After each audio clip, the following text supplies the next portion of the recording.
The situation at Spurs is oh so wrong. It's all part of ENIC and Levy's gone. A world-class stadium, second-rate team. Spurs are winning nothing under this regime. Together we need to shout, Levy and ENIC out. Together we need to shout, Levy and ENIC out. Intense are filling their coffers to the brim. The football forecast looks so grim. Spurs last cup win in 2008. Unlike a proper investment, it's what true fans hate. Together we need to shout, Levy and ENIC out. Together we need to shout, Levy and ENIC out. Intent of filling their coffers to the brim. The football forecast looks so grim. Spurs last cup win in 2008. Unlike a proper investment, is what true fans hate. Together we need to shout, Levy and ENIC out. Together we need to shout, Levy and ENIC out.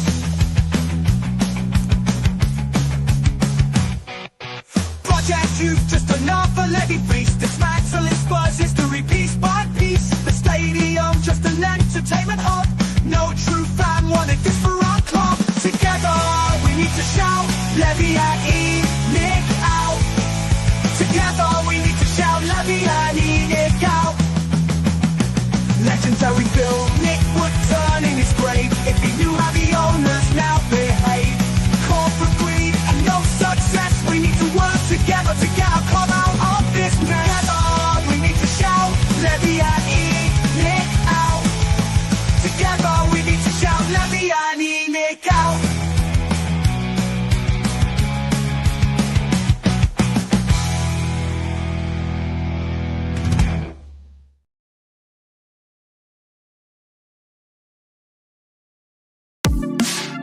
The first game we look for, Robbie. Tottenham away. When we got Tottenham away.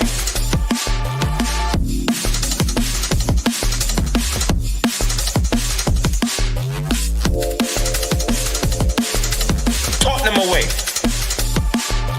When we got Tottenham away.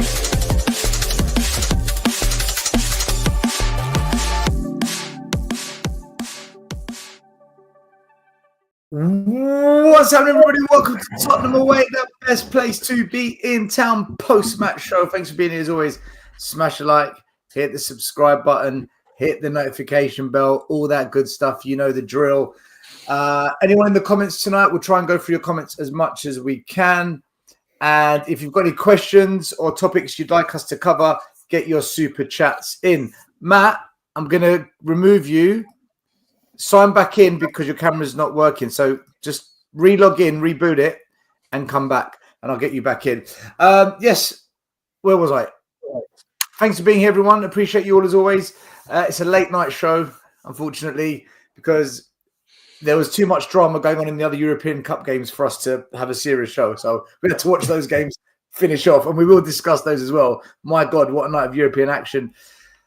So Spurs have done it. We're through. We've beaten Frankfurt away from home, a result that most fans didn't predict, including myself.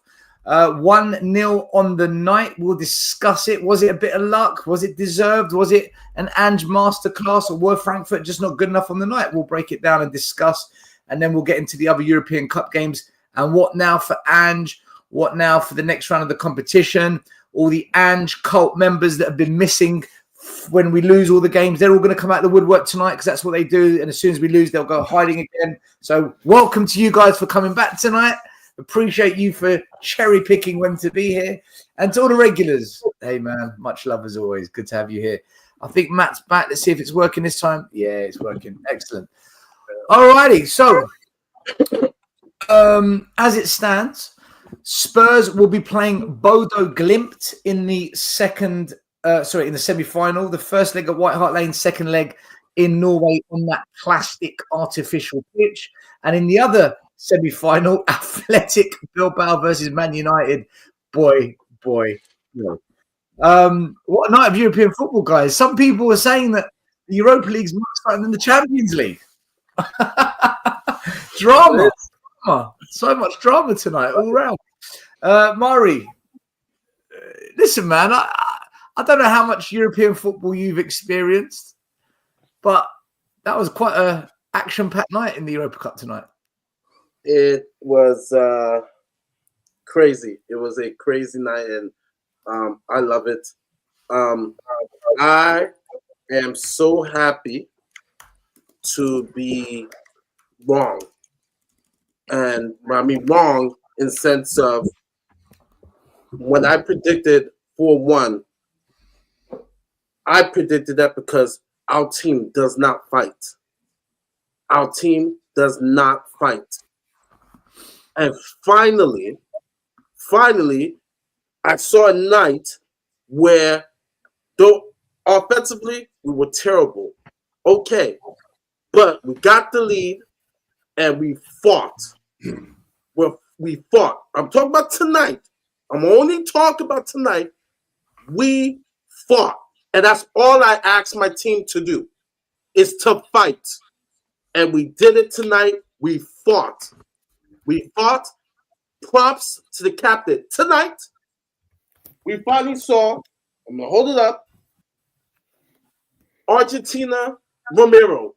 We saw him tonight. Tonight, he was the captain. And especially in the second half, he fought.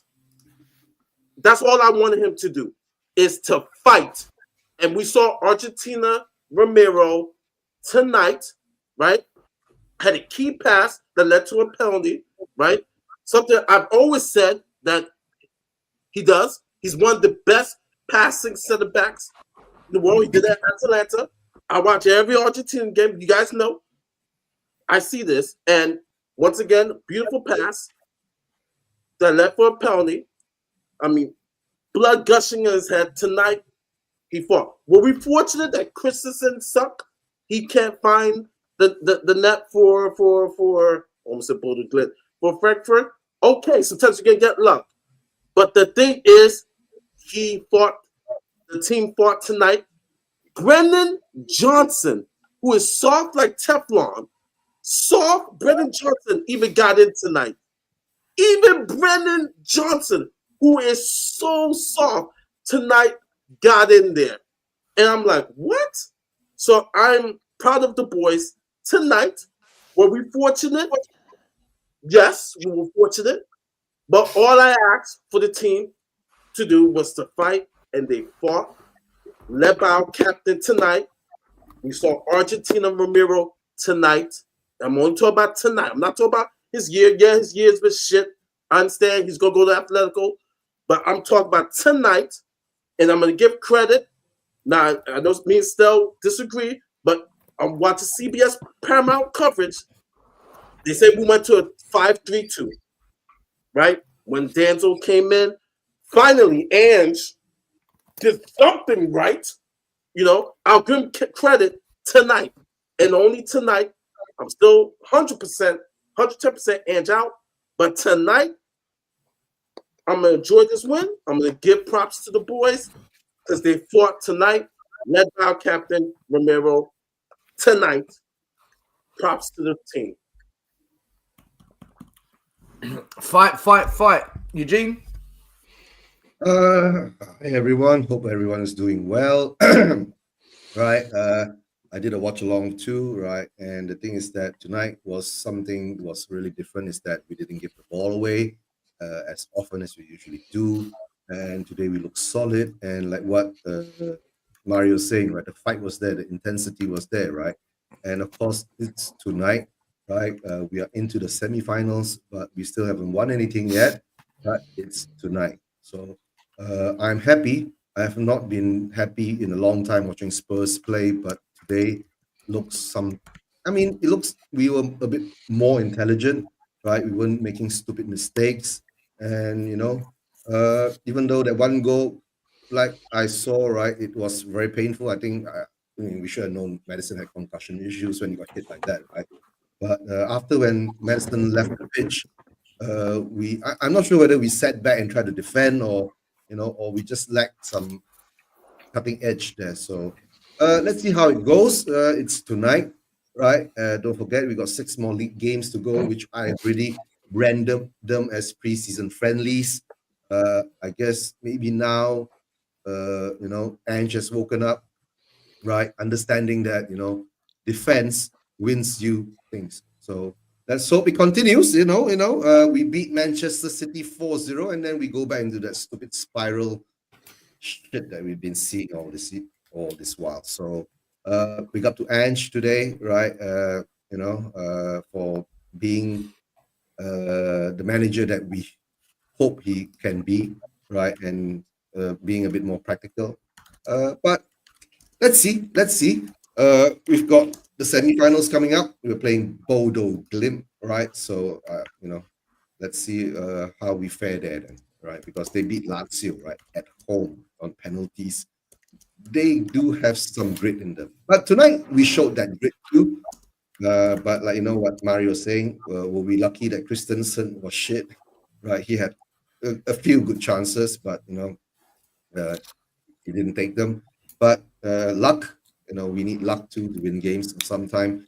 But of course, I prefer to win it on skill and our own ability and talents. But I'll take the win. I'm happy. I haven't been happy for such a long time while doing all these watch-alongs. Today was fun, right? I try to be as deludedly positive as possible, right, to support the team. That's all. Just got a couple of super chats. Peter Silianu became a channel member. Thank you very much, Peter. Aussie Ange Hader. Finally, Ange showed some in-game management at the end. This is what we've been asking for. The Sporting Journey channel member. Thank you very much. Sanilla 32. Good evening, guys. My heart rate is still racing. I'm glad we are through. A user. Finally, Ange left Ange Ball in the dressing room, he says. And again, a user, regardless of the win, I'm still Ange and Levy out. Dan, what did you make of tonight? Well, different Spurs, different day. I think he got it right tonight. I don't think we was forced into playing like that, like we were against the other games, against City, against Villa. Yeah, they put it on a second half, but first half, I think, were shaky first half from anyone's game. It was messy. But second half, they came at us and we did what me, Sava and Mark was on the show just before half time. Don't do nothing stupid. Come back 5-10 yards. Defend, catch them on a counter, whatever you need to do. And they did it. And you can even see with the subs he made, he had the defensive idea for a change. Romero, that's the best I've played him seen that's the best I've seen him play all season because he's been a complete shambles this year for a world-class player. But tonight, well done. Mari, you must have watched a different game to me because I thought Brennan Johnson was crap as ever. Bar one thing, he came back a couple of times. Well done. I'll give him a Blue Peter badge. And apart from that, I think other players had a good game. I mean, Van der Ven, he saved our arse. Brilliant save by Vicario. I think Ange got the tactics right tonight, especially in that second half. Oh, then I agree with you. The offense was shit, and that includes Johnson. I'm just saying that for that one instance, he got a yellow card. He came in and fight, so I just give him credit for that. But I agree with you. Other than that, Johnson was shit. Tell was shit. So I thought Select was shit, even though he scored the penalty. I thought offense was toothless today. Alex, we did the watch along together. What did you make of it? Now it's all over, and you had time to think about it a bit more. Yeah, honestly, right now I couldn't care. I could care less about who was lucky or not because there's so many teams out there that you could win that have won big trophies by luck in the last minute of state. Like luck is a part of winning at times. It almost always, even though it isn't the majority, it is.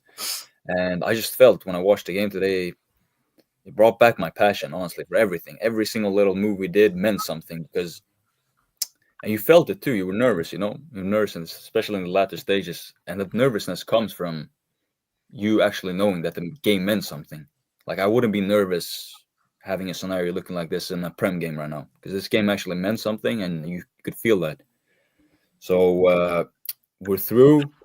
I think we got the better opponent, the more favorable one. Even though you can take anything for granted, it's still the better opponent in my opinion. And to add, I genuinely think that even though it's quite counterintuitive, I think us going into this game with a draw actually benefited us because I think if we had a win in the back of the first leg and we went into Frankfurt, I think the game would have been different, and I think just the entire mental of the game would have been different. So us going into this game like all square settled, I think it actually made us a favor. And credit to the boys tonight, honestly. Credit to the boys. I give my credit like 70% to the players, and you can say 30% to the manager. But I think the players were the one who actually showed what it meant, and they wanted it. They actually wanted this game for once, and they showed it. And you could say, oh, they didn't. In my opinion, my team, we deserve to win today because we actually wanted it, and I'm over the moon, honestly. Now I can actually. Yeah, I don't have to go on vacation yet, you can say, because I would have if we lost today. Yeah, that's it. Big up to Jason for the super sticker. And Soul Boy says Frankfurt couldn't beat an egg tonight. Renu, how you doing, my man? Welcome to the channel. I hope you're well.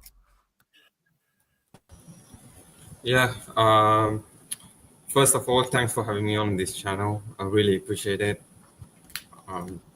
I thought today, it's just interesting to me because people sometimes, when we win, it's not Ange Ball, he changed it. And whenever we lose, it's Ange Ball. But in my opinion, today, it was no different compared to the previous games. Today, I thought Frankfurt was really poor tonight. I never thought Frankfurt would be that bad today. I still saw the halfway line. It was still wide open. But that Christensen is that right back guy. He missed chances, 3 or 4 chances he had. One should have gone in the back of the net. Today we showed a lot of fight, especially at the back. But I wasn't impressed with today's performance, and I'm a bit worried when it comes to our next semi-final encounter against Bodo Glimt. Yeah, all in all today, it should be positive, but it doesn't fill me with any confidence. That's safe to say. Matt, what do you make of it all then? Where are you at with it?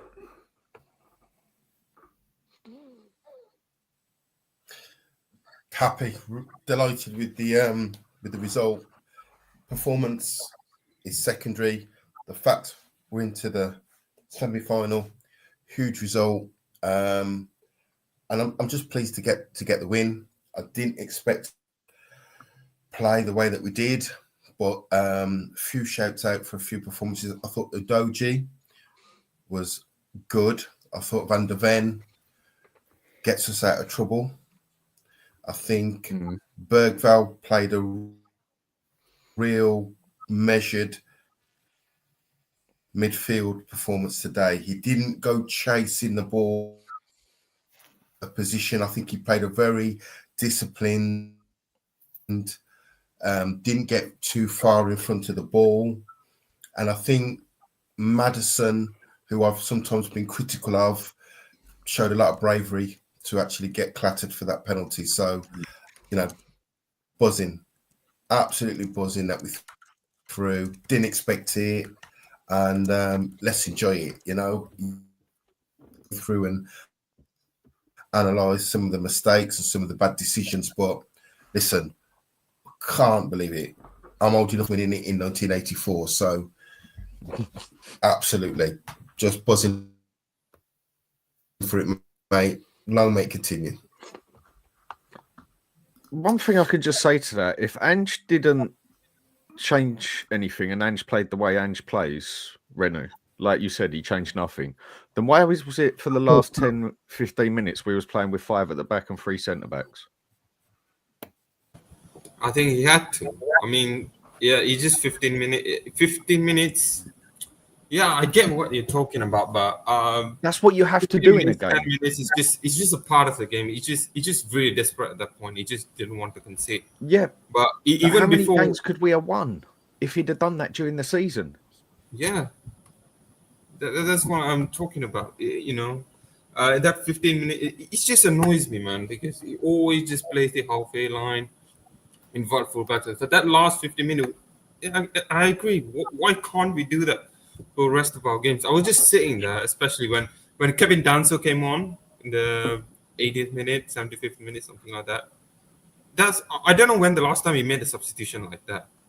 he's always contradicting. Remember, several months ago, he said that he'd rather be entertained than winning a scrappy 1-0, something like that. You guys remember? Well, how about tonight? His job depended I on wasn't, it. I wasn't entertained tonight. No, he went back to Mourinho ball. We all know that, right? He parked the bus. So we have to give him, I mean, like I said, I think sooner or later he must understand that defense will be, the things that make you win things. You get what I'm saying, right? So I guess he has to see the light sooner or later, right? And to tell the truth, right, I went on to Sava's pre-show, pre-watch along, right? I said that if he loses tonight, I'll be Ange out. You get what I'm saying? Right? Because I've been Ange don't care for so long. But the thing is that today seeing him change and try to adapt and try to ride it out instead of go gung-ho and instead, making all the substitutions that are attacking and all that, he made a intelligent decision. But guys, I'm going to make a move, right? Because it's 6:30 a.m. here in Malaysia. I've been doing the watch along and all that. And I'm going to say to my brother, Renujan, right? Because it's 6:30 a.m. in Malaysia for him too. Big up to you, Ren. Right, guys, thanks for having me on, Stel. I'll catch you later, right? All I can say, right, I'm happy. That's all, right? We won. We're into the semis, but, right, semifinals ain't going to get me a trophy. All right, guys, take care. And as always, Levy out. See you later, Eugene. Thanks for coming on, everyone. Make sure you go over to Eugene's channel. He represents all the Spurs fans in Asia, Spurs Asian TV. There's a link right there. Make sure you go and follow Eugene. Does a great job for all the Spurs Asian fans. So show some love. I was going to say, they asked Ange a question beginning the season at that town hall where he mocked teams, right? The question was, well, this team was pragmatic in their way into winning a trophy, and he mocked that and basically says, well, we're going to do it the Tottenham way. And it's so funny that tonight, the last 15 minutes, and we've been asking for it. When are you going to be pragmatic? What are you going to do what it takes to get us over the line? And tonight, in the last 15 minutes, though Frankfurt still had their chances, but at least he attempted. He had 3 at the back, and 5 defenders on the field to get it over the line. And, and that's why tonight I said, okay, I'm giving you kudos. You did something that you are vehemently against, being pragmatic, but to get over the line tonight, it was pragmatic. And so, you know what? I'll give you a cookie. The people in the chat, do you guys listen? I'm giving them credit. I'm seeing people in the chat, not everybody, but those who are whining and complaining. Who's whining and complaining? I haven't worn a Tottenham jersey in weeks because I've not been proud. I'm wearing it tonight. Get the stick out your ass. I just have to say, the men with backs. I have to say, who's complaining? I'm just saying, I'm so happy that my team fought tonight. We're breaking down the game. So, go to another channel if you don't like to hear a compliment. But also, what we're complimenting is giving credit to Ange tonight that he was finally pragmatic. Sheesh. Yeah, Mario. I just have to say, I think his changes and all of that we didn't expect. Alex, what's happened to your camera? Which one? Mine. I can't see you. Oh, can you guys see Alex? There were some people on the chat. When we're giving credit to the team, shoot. I think he's frozen. Alex, jump out, then come back in, reboot. Jump out and reboot. It's been a hard year for some players. I'm giving some of them credit tonight, and people are still saying we're being negative. We can't win. Honestly, we can't win. Wait till I give you my my analysis. Mark Limber says, I'm buzzing. Flights need booking. Yedo. There's Alex. He's back. Lubo, I'll let you go. What did you make it tonight, Ian?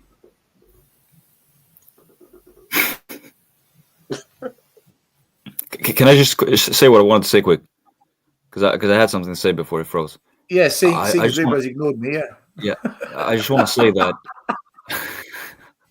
I just want What's to he say doing? that I think What is he actually doing? Does anyone know I what he's forgot doing? his camera, so I don't even know. Honestly, tonight I think the changes that came that were unexpected were down to the fact that he knew his job was on the line.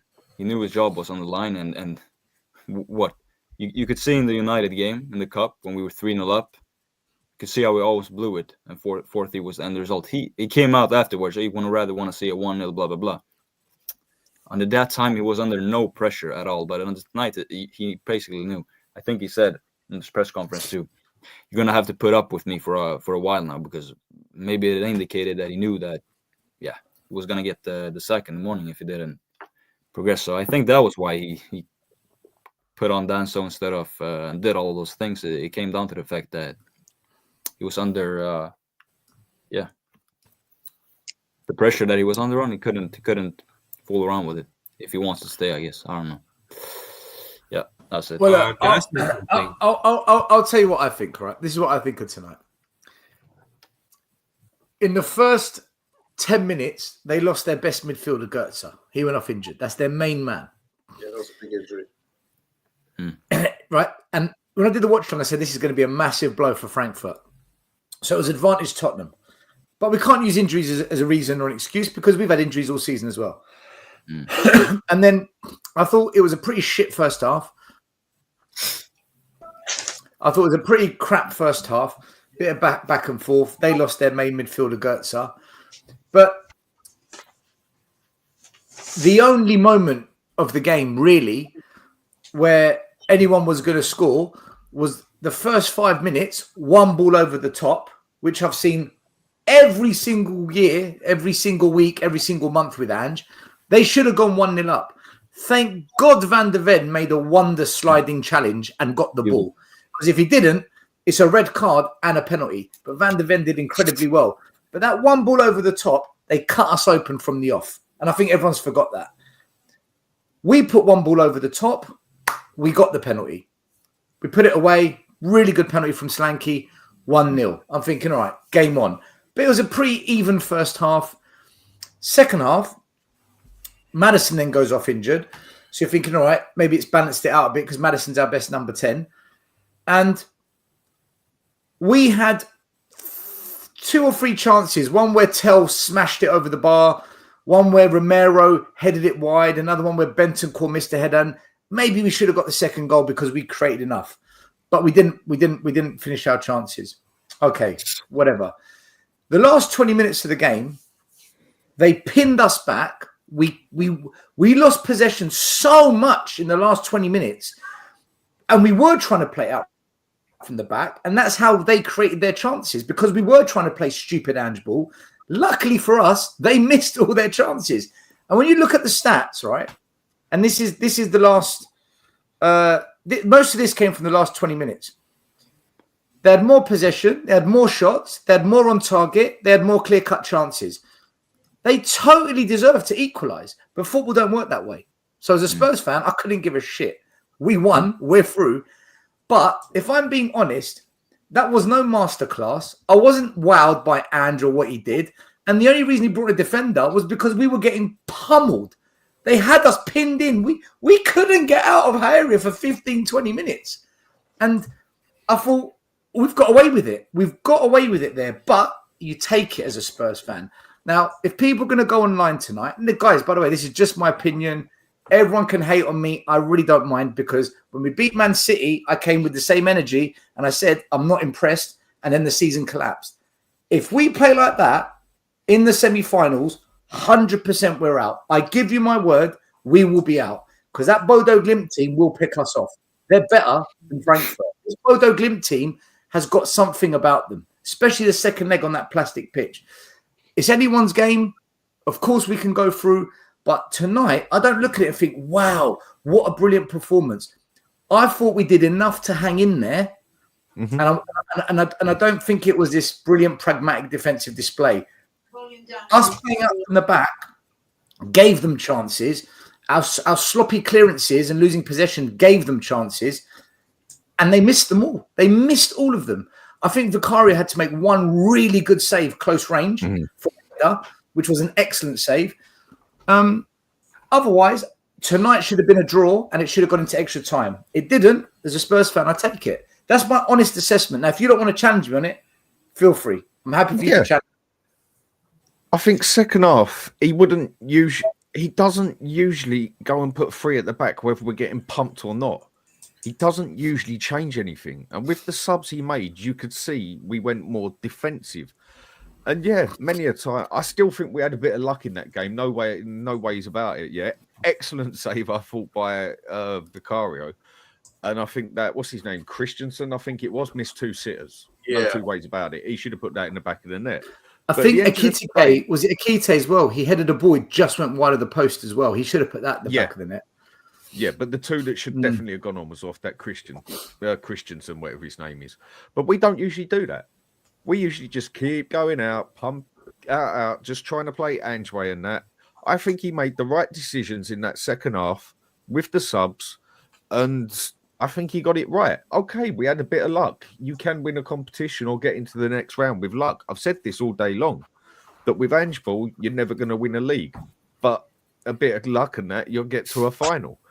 And yeah, I do believe luck was on our side tonight. They did lose their best player, without a doubt. But I just still think he got that second half right. First half, anyone's game.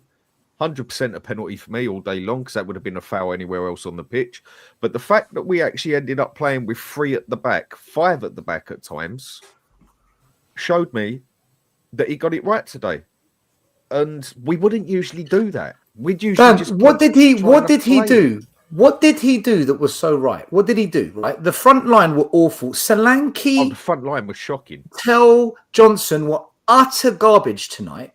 Right, the midfield lost possession of the ball. That's one of Bergvall's worst games. He did not have a good game tonight. Madison, I thought, was doing okay, but got injured. Bentancur, I thought, played well, actually. I thought Bentancur played well. But the midfield lost possession of the ball too much. So all the pressure was on the defence, and we got pushed back. What did he do other than bring on an extra defender? Was that it? What did he do? This is just it. By the standards that we play at, yes, because he don't usually do that. He don't usually do that. Even if we're getting banged up or whatever, he don't do it. And I just think he made the right subs at the right times. And for putting 3 at the back, yeah, because he was forced into it. But usually he still wouldn't do it. He's never done it. And as all we've been asking for all season is at times for him to shut up shop when he has to. And he for has a change, he did it against Liverpool. He did it against Liverpool in the first leg of the Carabao Cup. All I think he did was he thought, right, there's 8 minutes to go. We don't look like we're going to score. Let me just put an extra defender. I think we're gaslighting it. I think we're hyping it up. I think we're making it sound bigger than what it is. No, our attack was crap. No 2 ways about it. In midfield, I think that was 50-50 pretty much until we sat back more. It's just the fact whether they played us into the back or not. The thing that done it for me, where I say fair play to him, is he doesn't ever usually bring on that extra third defender. And there's been many games where he should have done it. And he actually done it tonight. Whether we had a bit of luck on our side, I think we did. But the fact that he actually got it right to at least bring on another defender, I'm happy for it, because he don't usually bloody do it. And for once, he actually done it when it mattered. No, my opinion hasn't changed. I'm not Engin all of a sudden and think he's a great manager. Just for once, he actually got his idea right. I just want to say to everyone in the chat, people that saying that the penalty wasn't a penalty, guys, for me, that was a stonewall penalty. He fucking wiped Madison out. Madison got the header and then got wiped out, man. The fuck are you saying, chat? What the So sorry to go in with the F word from the get-go, right? But how the fuck is that not a penalty? All day. He just he fucking cleaned him out like. I thought Madison's neck was going to come off his shoulders. Yeah. Anywhere else on the pitch, that's a foul, isn't it, Mike? Anywhere else on the pitch, that is a foul. It was definitely a penalty. Well, I don't think it was no red card like some people are saying. I don't think it was a red. In my opinion, he didn't mean it right, but Definitely a But penalty. that was blatantly a penalty all day long. He went through him, for God's sake. It's definitely a penalty, and it was a really well taken penalty from Solanke as well, down the middle. It was a very good penalty. Yeah. Michael, what did you make of the game, man? What did you think of it tonight? Listen, we all predicted a loss, so I will give credit to the victory because a win is a win. Good day, mate. Still, fuck off, you miserable git, or whatever the hell the guy that we all love says, right? No, It's so negative. It's so negative. It's so negative. Nah, man. I echo what some of you guys have said, right? I predicted us to lose. I thought we are going to play gung-ho donkey football and get caught on the counter. And as much as we can debate whether we got pushed back or not and all that stuff, right? I felt a bit proud today watching that team. That was something that I haven't felt in a long time, right? And listen, I like overall the match was shit, right? If you look at it purely from like the entertainment point of view, right? Not in Ange's way, but just in general, right? As a football spectacle, it wasn't like the greatest game out there, right? But I think it's one of the first times where I actually felt like we were playing to win, not playing to prove to everyone that our style of football works and it doesn't work, right? Because I've been saying this plenty of times, right? I want my manager to, and listen, we can debate whether he did great things or he did the simple things, right? I am happy that he did something to help us win the game, right? Because there were plenty of occasions this season where the team was struggling and his changes or his approach to the game made it worse for the team and we were conceding goals because of his decisions, right? Whereas this time, for the first time in a long time, I felt like what our plan for this second half especially was to get a result, right? And I am so happy I can say that, right? And I am more than happy to admit that that my assessment of the game before was wrong. And I am extremely happy that we won. That's all I can say, right? I am so happy that we won. We are in the bloody semi-final, right? You know that he's only the fourth manager in our history to reach a European semi-final, right? That's how mad this is, right? And I'm in the same boat as Dan, right? I'm not going to say suddenly I'm Anjin and I want him to stay and whatever, right? But credit where credit is due. We all thought we are going to get slapped up away from home. And by the way, it's the first time Frankfurt failed to score at their own ground this season too, right? Listen, fair enough, right? Fair fucking enough. Like that's all I can say. Lubo, you said from day one, you never know, Spurs can win the Europa. Are you a believer now? Are you on your way to Spain, Lubo? Are you Ange in? What do you think of tonight, Lubo? It's funny because I had a look at the hotels yesterday in Bilbao, and they're going from £700 upwards. Whoa! So you're going to have all of Rangers, all of Frankfurt, all of Lazio are going to be cancelling their hotel rooms. So I'll go back on tomorrow within a few days and just see where the prices are. Can I say something, Lubo, on that? If it's Spurs v Bilbao, then the hotel prices should drop because it'll only be Spurs fans travelling because Bilbao already live there, don't they? The fans live there. That's right. It should be. And I booked I booked very late for Madrid. I finished up 50 kilometres out of Madrid and it cost us an absolute fortune, not only in the hotel but in taxi rides, Ubers in and out. And that was obviously Liverpool came across. I mean, there were God knows how many Scousers that were in Madrid that weekend, so many without tickets. But obviously that wouldn't happen if Bilbao are playing. So let's wait and see. Listen, we're already in the semi-final. Let's not get carried away, but let's enjoy tonight because they turned up, didn't they? They turned up, they got stuck in, they dug in, when we're up against it. you know, you want to say to yourself, where's that performance been this season? Yeah. I've only seen it really at Brentford and Man City. And, you know, let's look forward to the home leg in 2 weeks' time. Archie Gray had a blinder tonight as well, didn't He he? had an absolute blinder on the bench. Didn't put a foot wrong, Dan.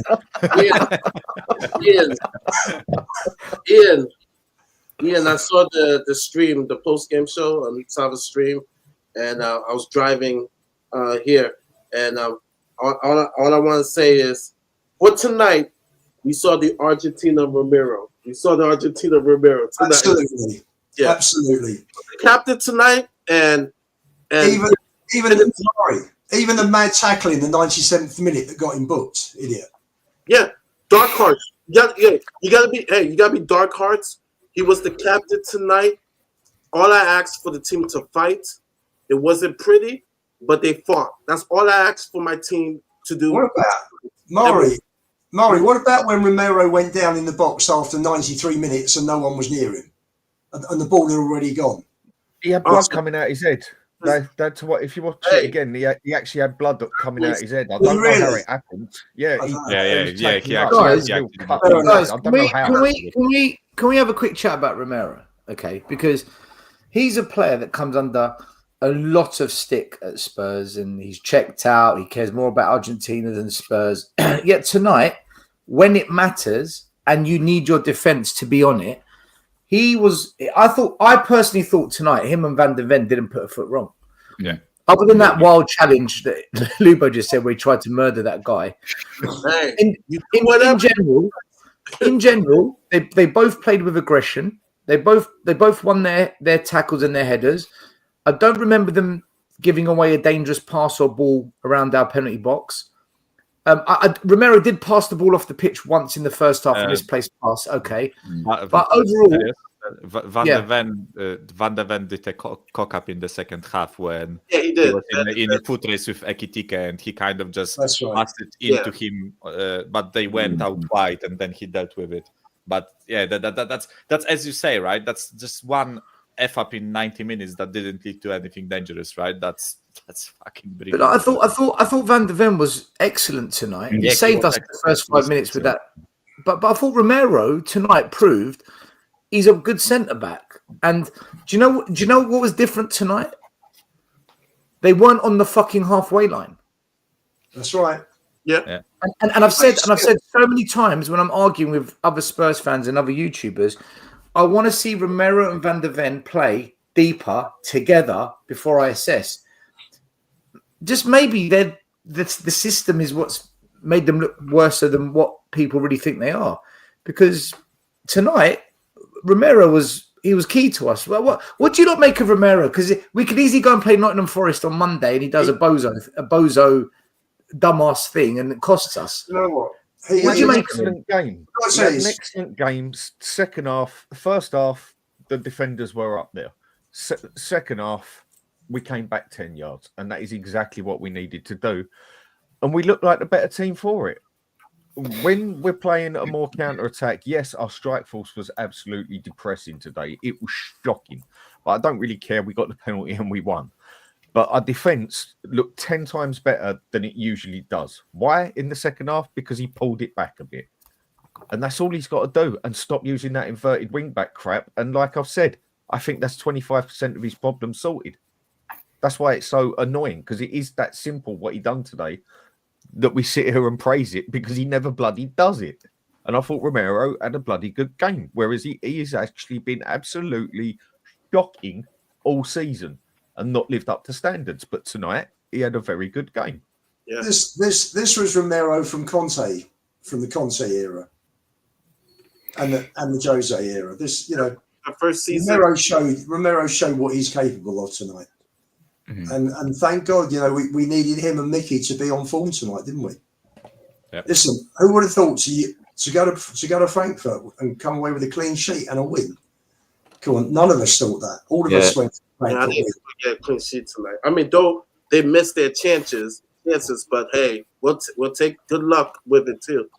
I got to tell you, Maury still said, you know, you thought a draw would have been fair. I think we deserved it because we deserved to win at White Hart Lane last week. We hit the woodwork twice. We had that spell. It was only in patches, but there was enough there. Yeah, but Lubo, I had 2 shots on goal the whole game last week. Lubo, that's why last week when we went live, I said I think Spurs deserve to win tonight. Yeah. I thought Spurs deserved to. I argued for that. I last week I said we deserved to win. I say it as it is. Yeah. Tonight, I thought it should have been a draw. And so overall, over the 2 games, we deserved the win, didn't we? If you're going to look at it over 2 legs, then yes, we deserved it.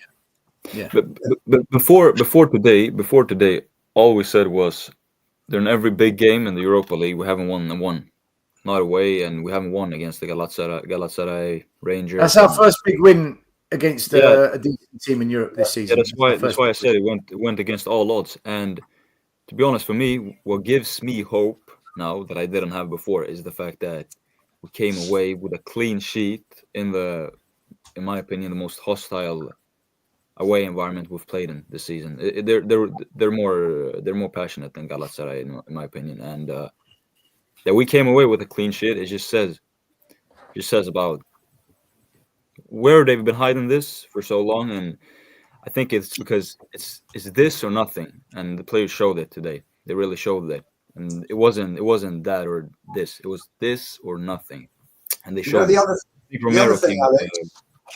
Alex, the other thing also is that for any players that want to get away, this is a perfect shot window, isn't it?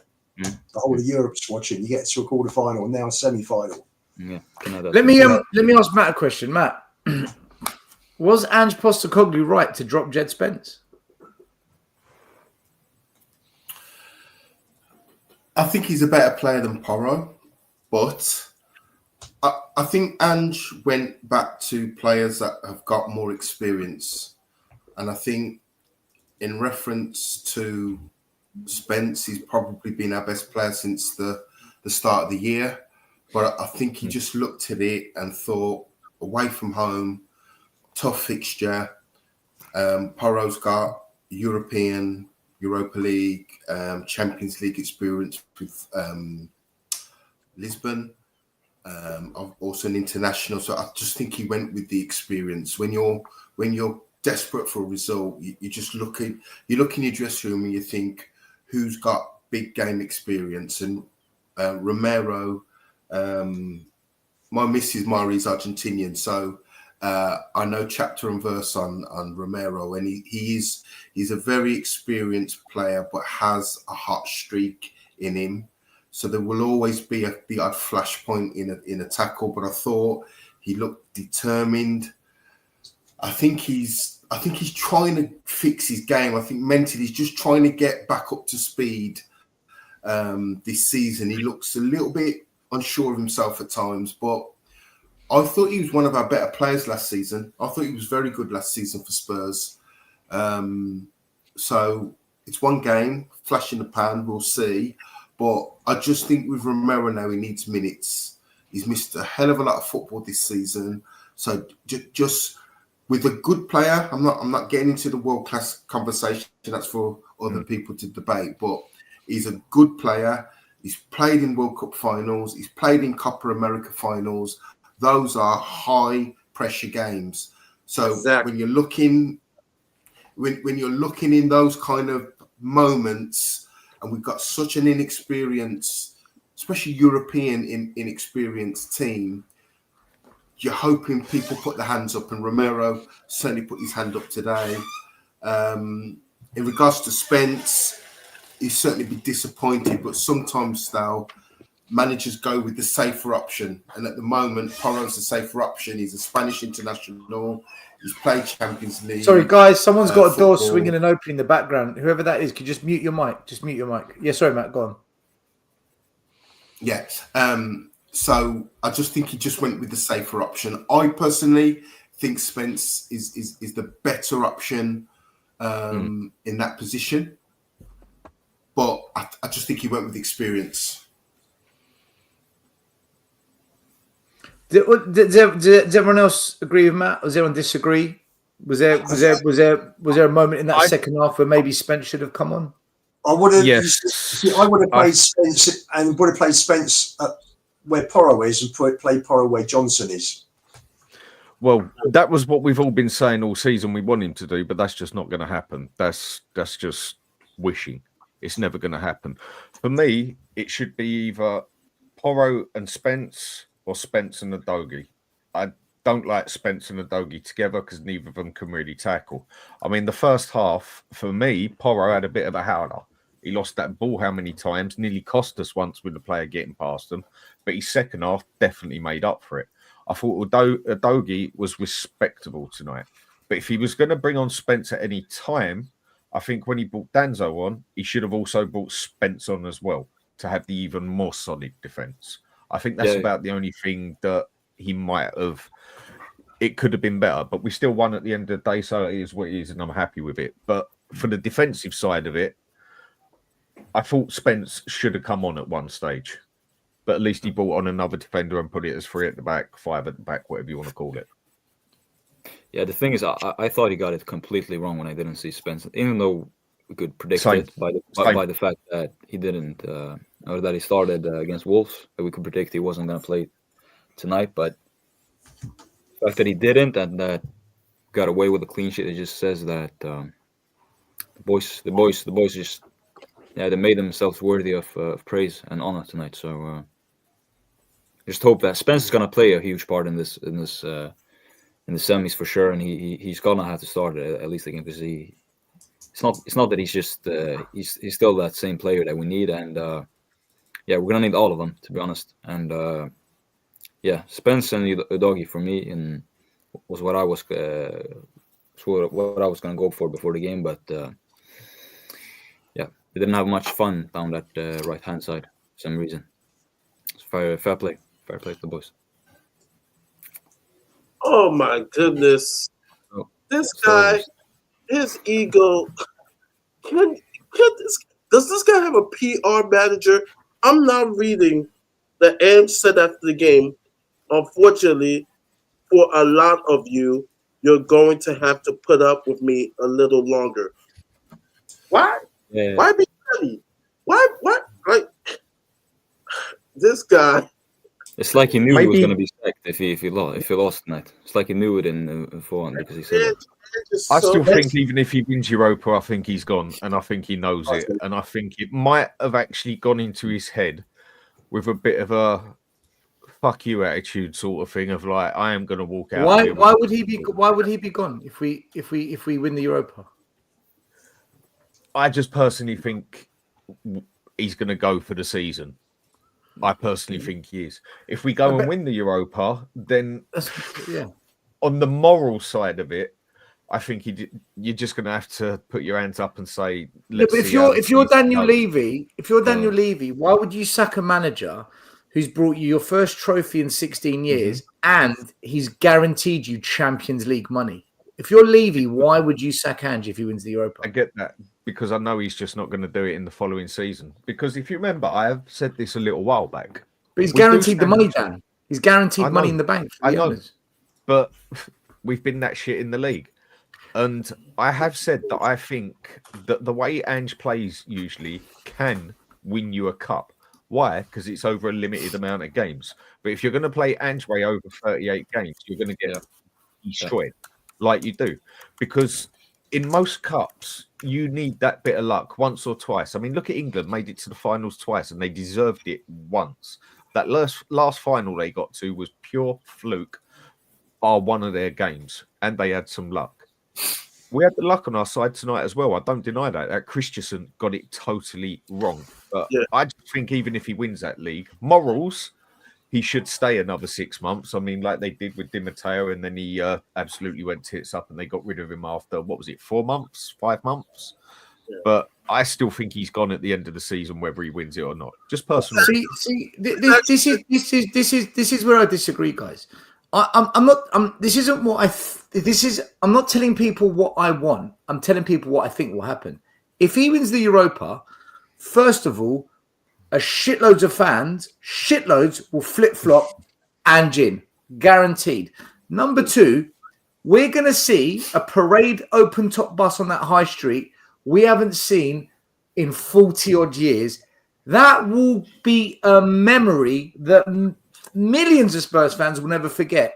There's no way they're going to kill that vibe and sack Ange. Plus, he put £70 million in the bank, Champions League. If you're Daniel Levy and you see that parade and you see your fans actually not chanting Levy out, there's no way he'll sack him, Dan. I get both sides of it. I do get your side, but I just got this funny feeling. As a chairman, why would you sack him? You've just got everyone back on board. Because if the other three teams weren't that crap, he'd have got us bloody relegated. That's why. But he hasn't got us relegated. Nobody would think of that. If we win the Europa League, nobody will think, like, we will forget we ended up 15th. And Ed's getting crucified on X because of that comment. Everybody's like, why do you have to go ruin it? Why you gotta be so smug? Wanker. Why would you make a comment like that? What if after a big game, like, this guy is so petty, man. Guys, can anyone tell me who? Yeah, Michael, go for it, bro. Go. Yeah. What if he walks out himself after that season? But that's different. Yeah, but we're talking about him getting sacked. Yeah, but do you think he does? No. Okay. Because, like, I don't know. I have a sneaky feeling that he will walk out anyways after this. If he walks out, he has to. He has to 10 million. Yeah, he will lose the payout and all that stuff. He's not doing that.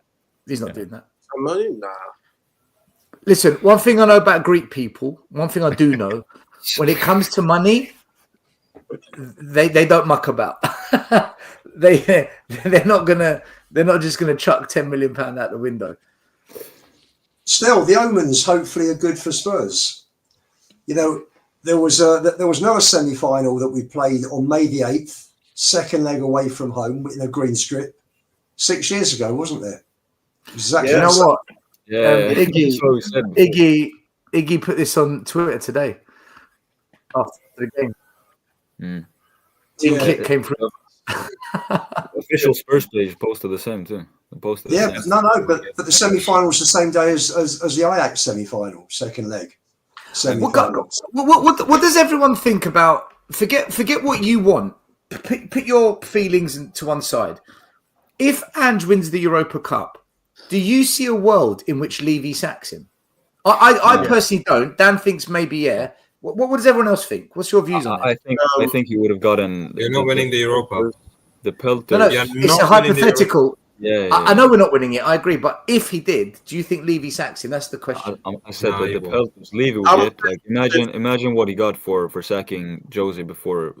You know, if he actually wins one, which I don't think it's happened in our history, where a manager has won a trophy and he gets sacked straight up. I don't think it's ever happened. But if he won it, and as you said, all those scenes. For me, I wouldn't care about it. Like, Ange would go out of my head. Everything regarding the managerial situation, everything would just disappear for me if we won a trophy. I wouldn't give a, at least for a certain period, I wouldn't care at all. So if Levy went on to sack him in that period where the vibes, everything is immaculate, like, we're united as a fan base, nobody cares about this out, this in. Like, we're all just one, and we won something. We're back on the map, if you may. And some like we're not a banter club, you know. We don't have that trophy drought over our heads, etc. If he goes on and sacks him, I think he'll just it won't be like, oh, people will go far. We lost this man. No, it'll be like you distract us from our happiness, you know, and it'll ruin the moment. There's no way he does it. I'm with you. Can I just people, Lubo, I'll come to you next. People in the chat, for the love of God, listen to what I say. Not what you think I've said. I'm Ange out. I'm Levy out. I'm ENIC out. What I'm saying is, if we win the Europa, I think Levy will keep him. That's not what I want. I'm telling you what I think our chairman will do. I think our chairman will be mad to sack him. From his perspective. Levy don't live on morals. Levy don't live on morals. That's just half the problem. Yeah, but 70 million pounds in the bank account, you know. I get it. I get it. Well, maybe. Do you really think they're going to win the Europa League playing like that? What's the biggest criticism fans have got against Levy, guys? What's the biggest criticism we give it? No No trophies. So when we do win it, he goes and fucking kills the whole vibe. Like, I don't think he'll do it. The reports coming from Ornstein and the others is saying that some people on the board already want him gone. They're ready to look at candidates. It could be a situation where they go to Levy, say, hey, though he brought us to Europa, but we actually want to do well in the Champions League and in the league. We're going to need a better manager. I don't listen to any ITK. I don't listen to any of these journalists. This could be more the situation then, thinking about what you're saying still. I'll back down a little bit, yeah? Okay, they'll keep him, but they'll do a Di Matteo with him. They know he'll do that shit in the next 3 months. They'll sack him then. And then people but Dan, that's different. I'm meeting you halfway here. I've stepped down. But I agree. Where you're coming from. But that's different. I agree with that. If he wins the Europa, but then the first 3 months of the season next year goes to shit, 100% they'll sack him because they did that with Juan de Ramos. They did the same thing. So that I agree. But go on, Lubo. You wanted to speak, Lubo. Let me let Lubo speak because he wanted to say something. Interesting. Just wanted to say, before I came on, I saw 1 or 2 highlights of Rangers Bilbao, and Rangers. The guy's been pulled down. The Bilbao player's got his shirt. He has ripped the Rangers guy's shirt, and VAR hasn't given the penalty at 0-0. And then they've had a dodgy penalty, Bilbao, to go 1-0 up. I think VAR. I think those people are absolutely corrupt. I think it's, how can you see somebody pull a shirt and tear the shirt and say it's no penalty? I can't remember seeing that ever. Just appalling.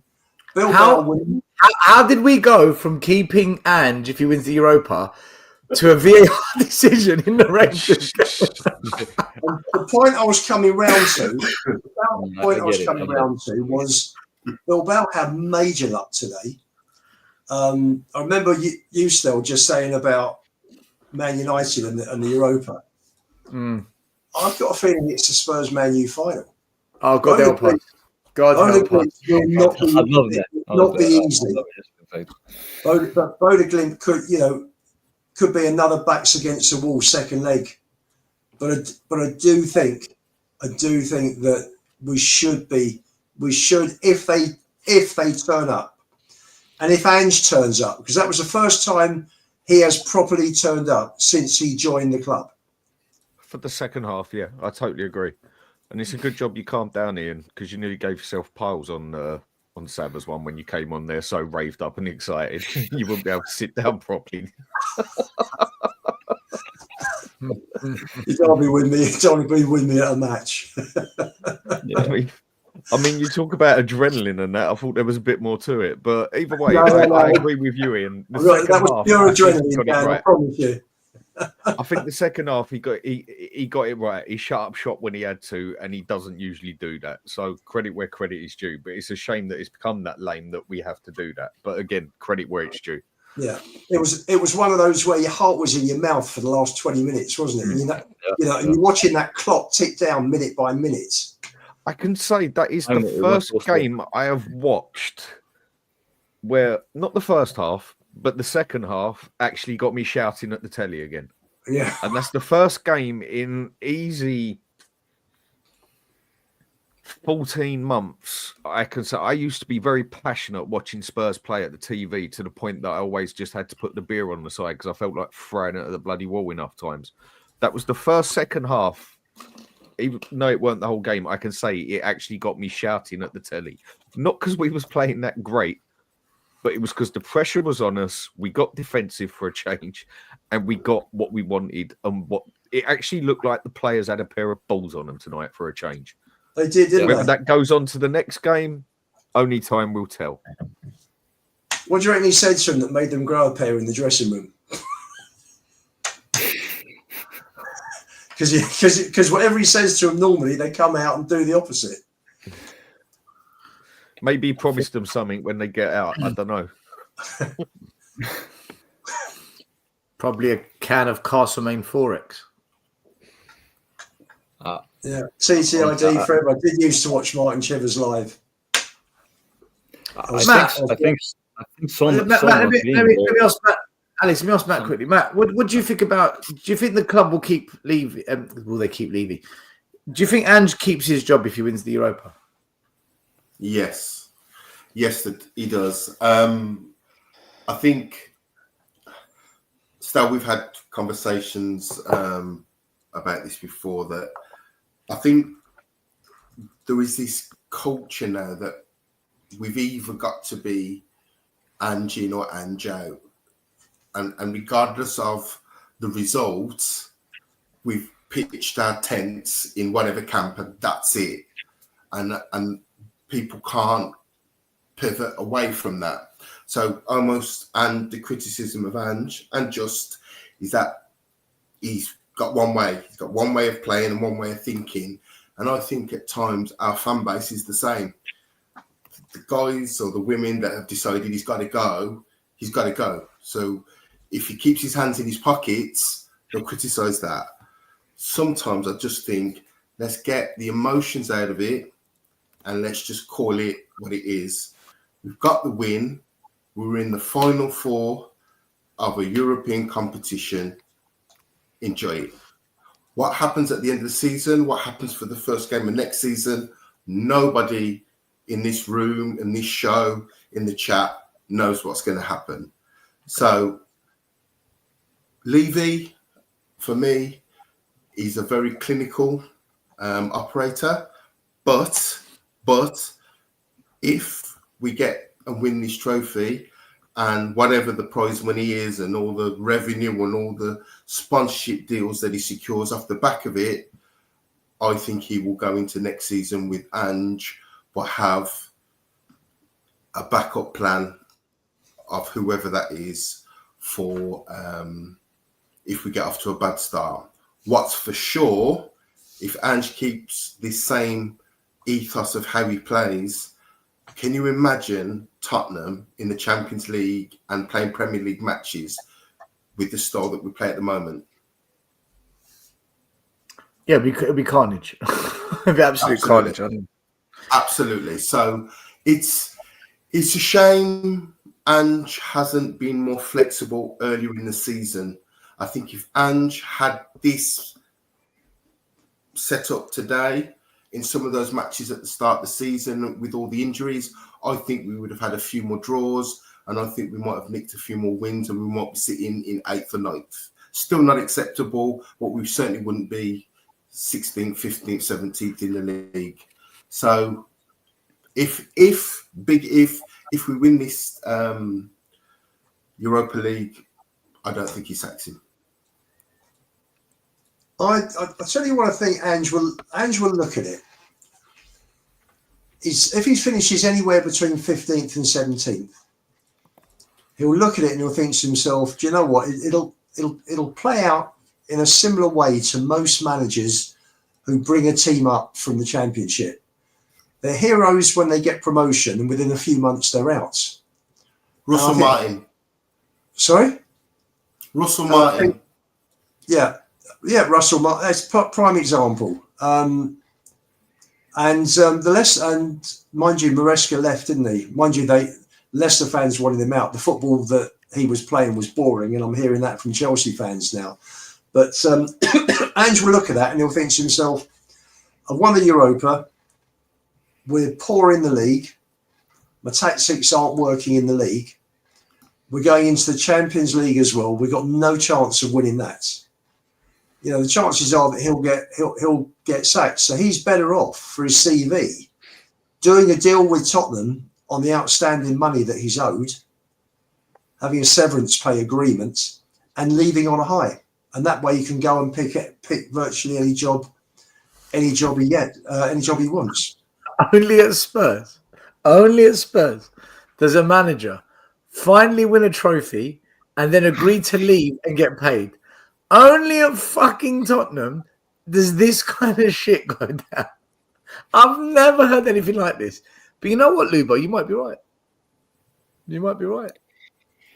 Yeah, If you're I don't looking think. at I it, don't think. Can I ask you guys? In fact, Renu, let me ask you this: do you think Ange wants to be here after this season? The criticism, the That's why I fans. said about him leaving. I'll come to you, Michael, after as well. Do you think Ange wants to be here?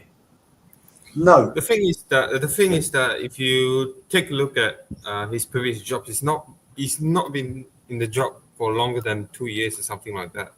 So if he stays longer than 2 years at this club, it would be like even at that Japanese club Yokohama Marinos, he's been like for 2 years only. And after he won the league, he left the club. I think he's walking out of the club after. Regardless, I don't think he's winning a trophy because do you really think playing like that is gonna make us beat teams like Man United, even Bodo Glimt? We're not winning the Europa Cup. We all know that. So we won I think he's against walking United out. 3 I times, think so he's we said we walking were out going to of get the season. battered today. Honestly, you never know.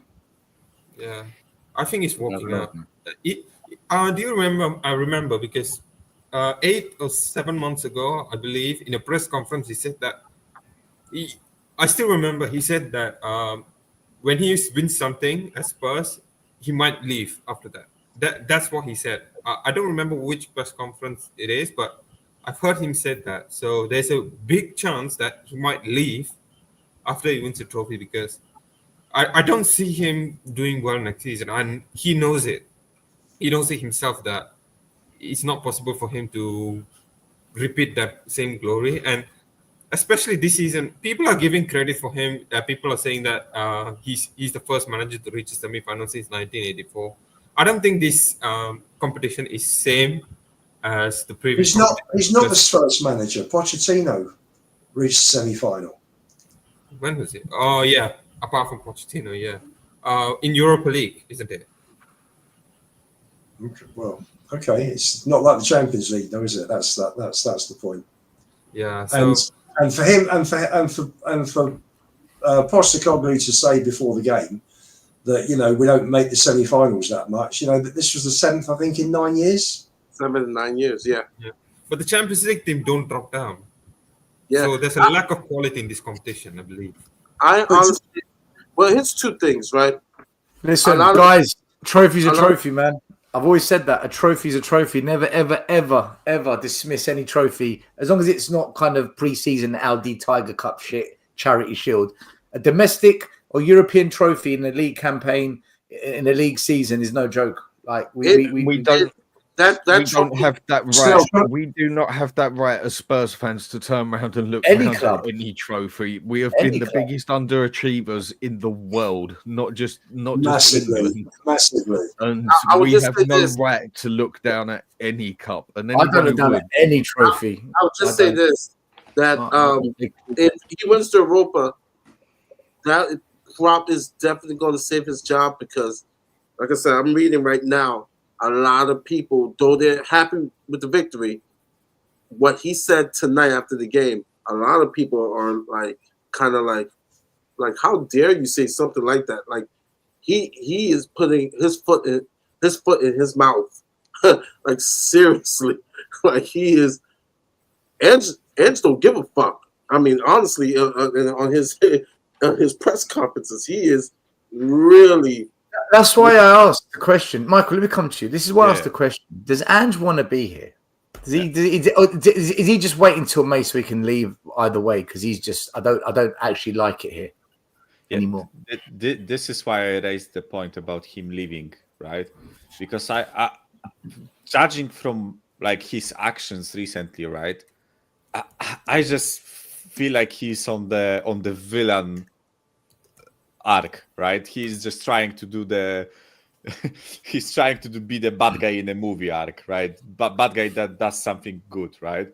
Like watch him act actually, right? In press conferences, on the sideline, just watch him behave, right? I honestly think that he's just Ange thinks he's Mr. Box Office, doesn't he? Yeah, exactly, right? He just wants to chuck a grenade behind him, right? And walk into the sunset with explosions behind his back, right? That's how I feel he's behaving recently, right? Still, I think he's got so much shit from our fans that. I need to give him. I need to give him a violin then. Should I give him a violin then? Should I give him a violin then? Hang on, Still, can I ask my friend Alex one question? Yeah, of course. Alex, how good Well, was he's talking Mr. Box Office. He's talking to Alex here. How good was Romero tonight? No, I'm asking you, Bob. I'm asking you, Bob. You know what I mean? Yeah, you know what I mean? No, just to say something, yeah. Thank you, Still. Thank you, Still, for the voice of reason, yeah. Right. Thank you for saying what you said earlier, because exactly why I'm saying what I'm saying at the moment, yeah.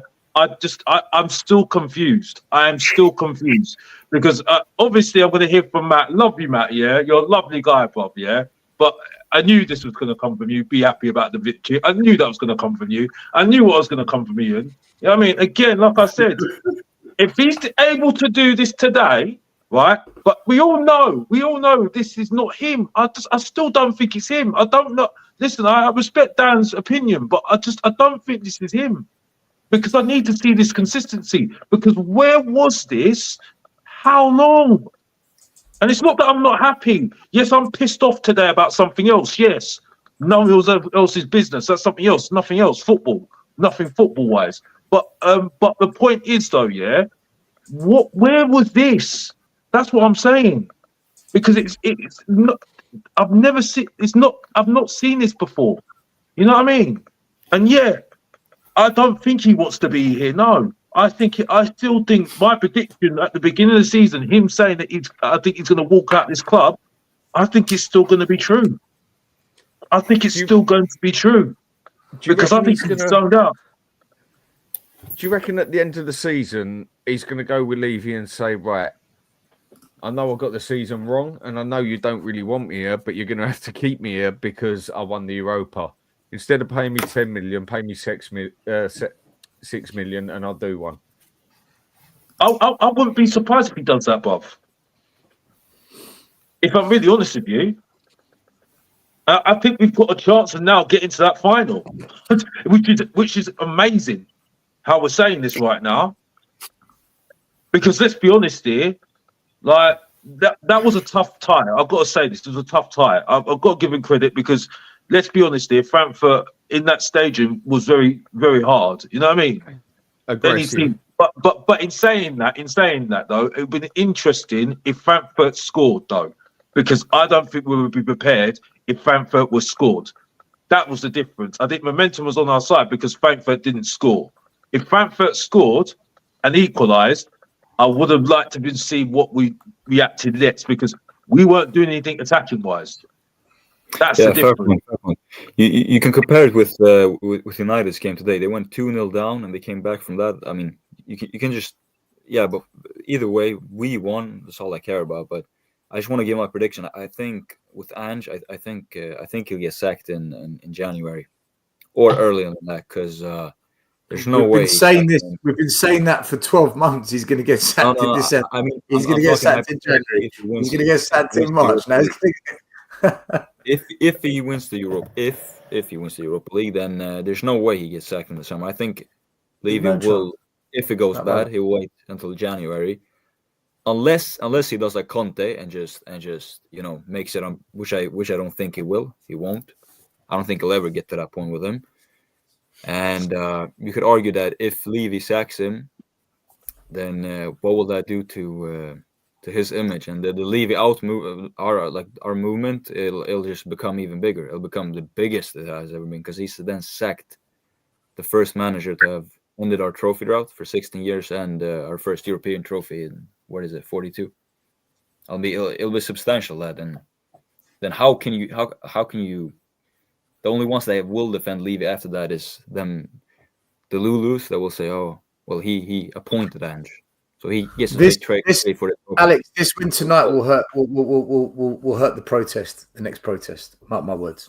Yeah, I agree with that.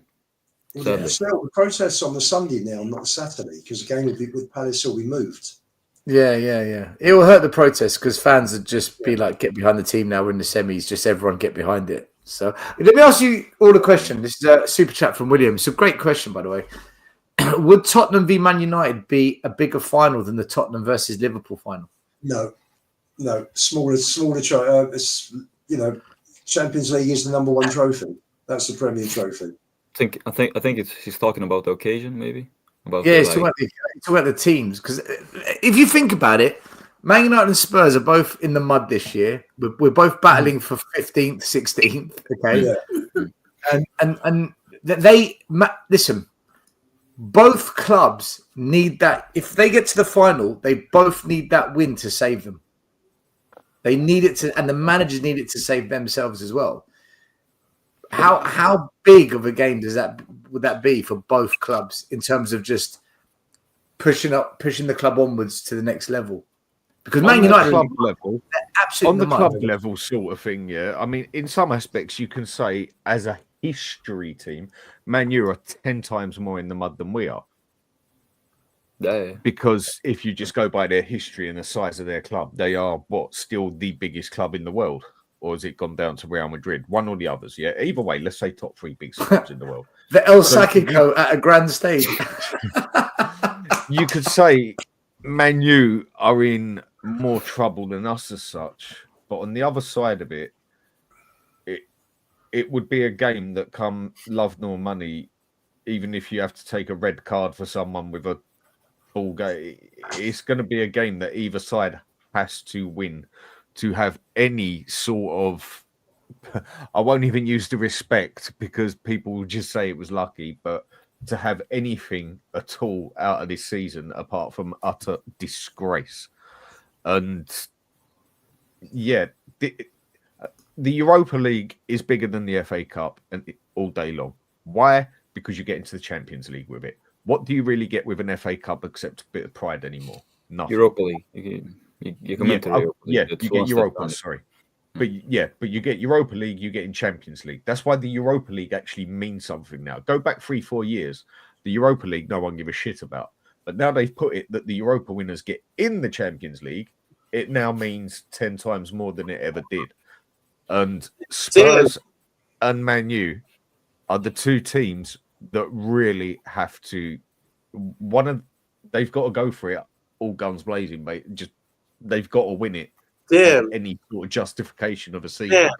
Can you imagine a European Super Cup, North London, Arsenal versus Tottenham? Arsenal. Shit.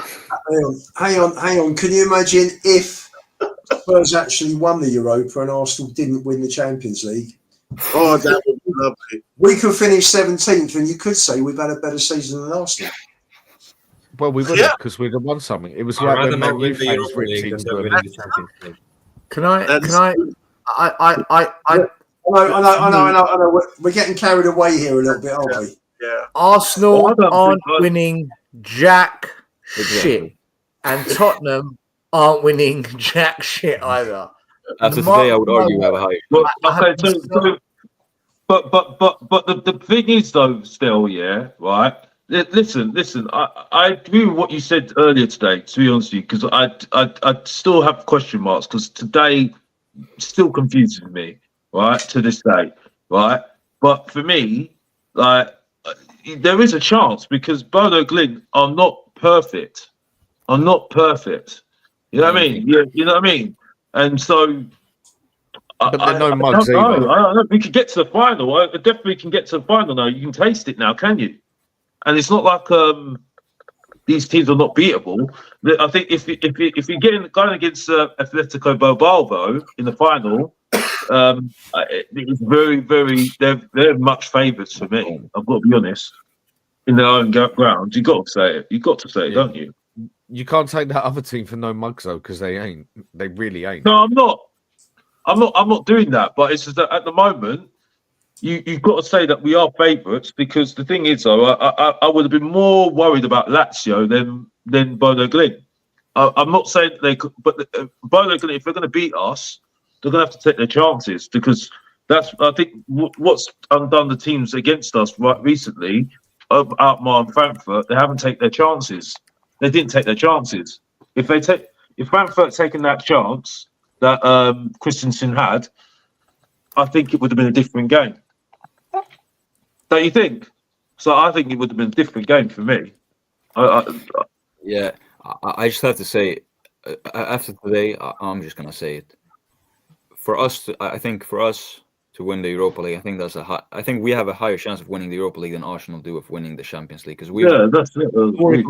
we have. I'm just gonna put the facts out there. We have heritage in this competition. We won it twice. Arsenal haven't touched a European trophy in a real one that goes on today. They haven't touched one in their history. You could argue that. I'm just going to say that to rattle all of the Arsenal fans.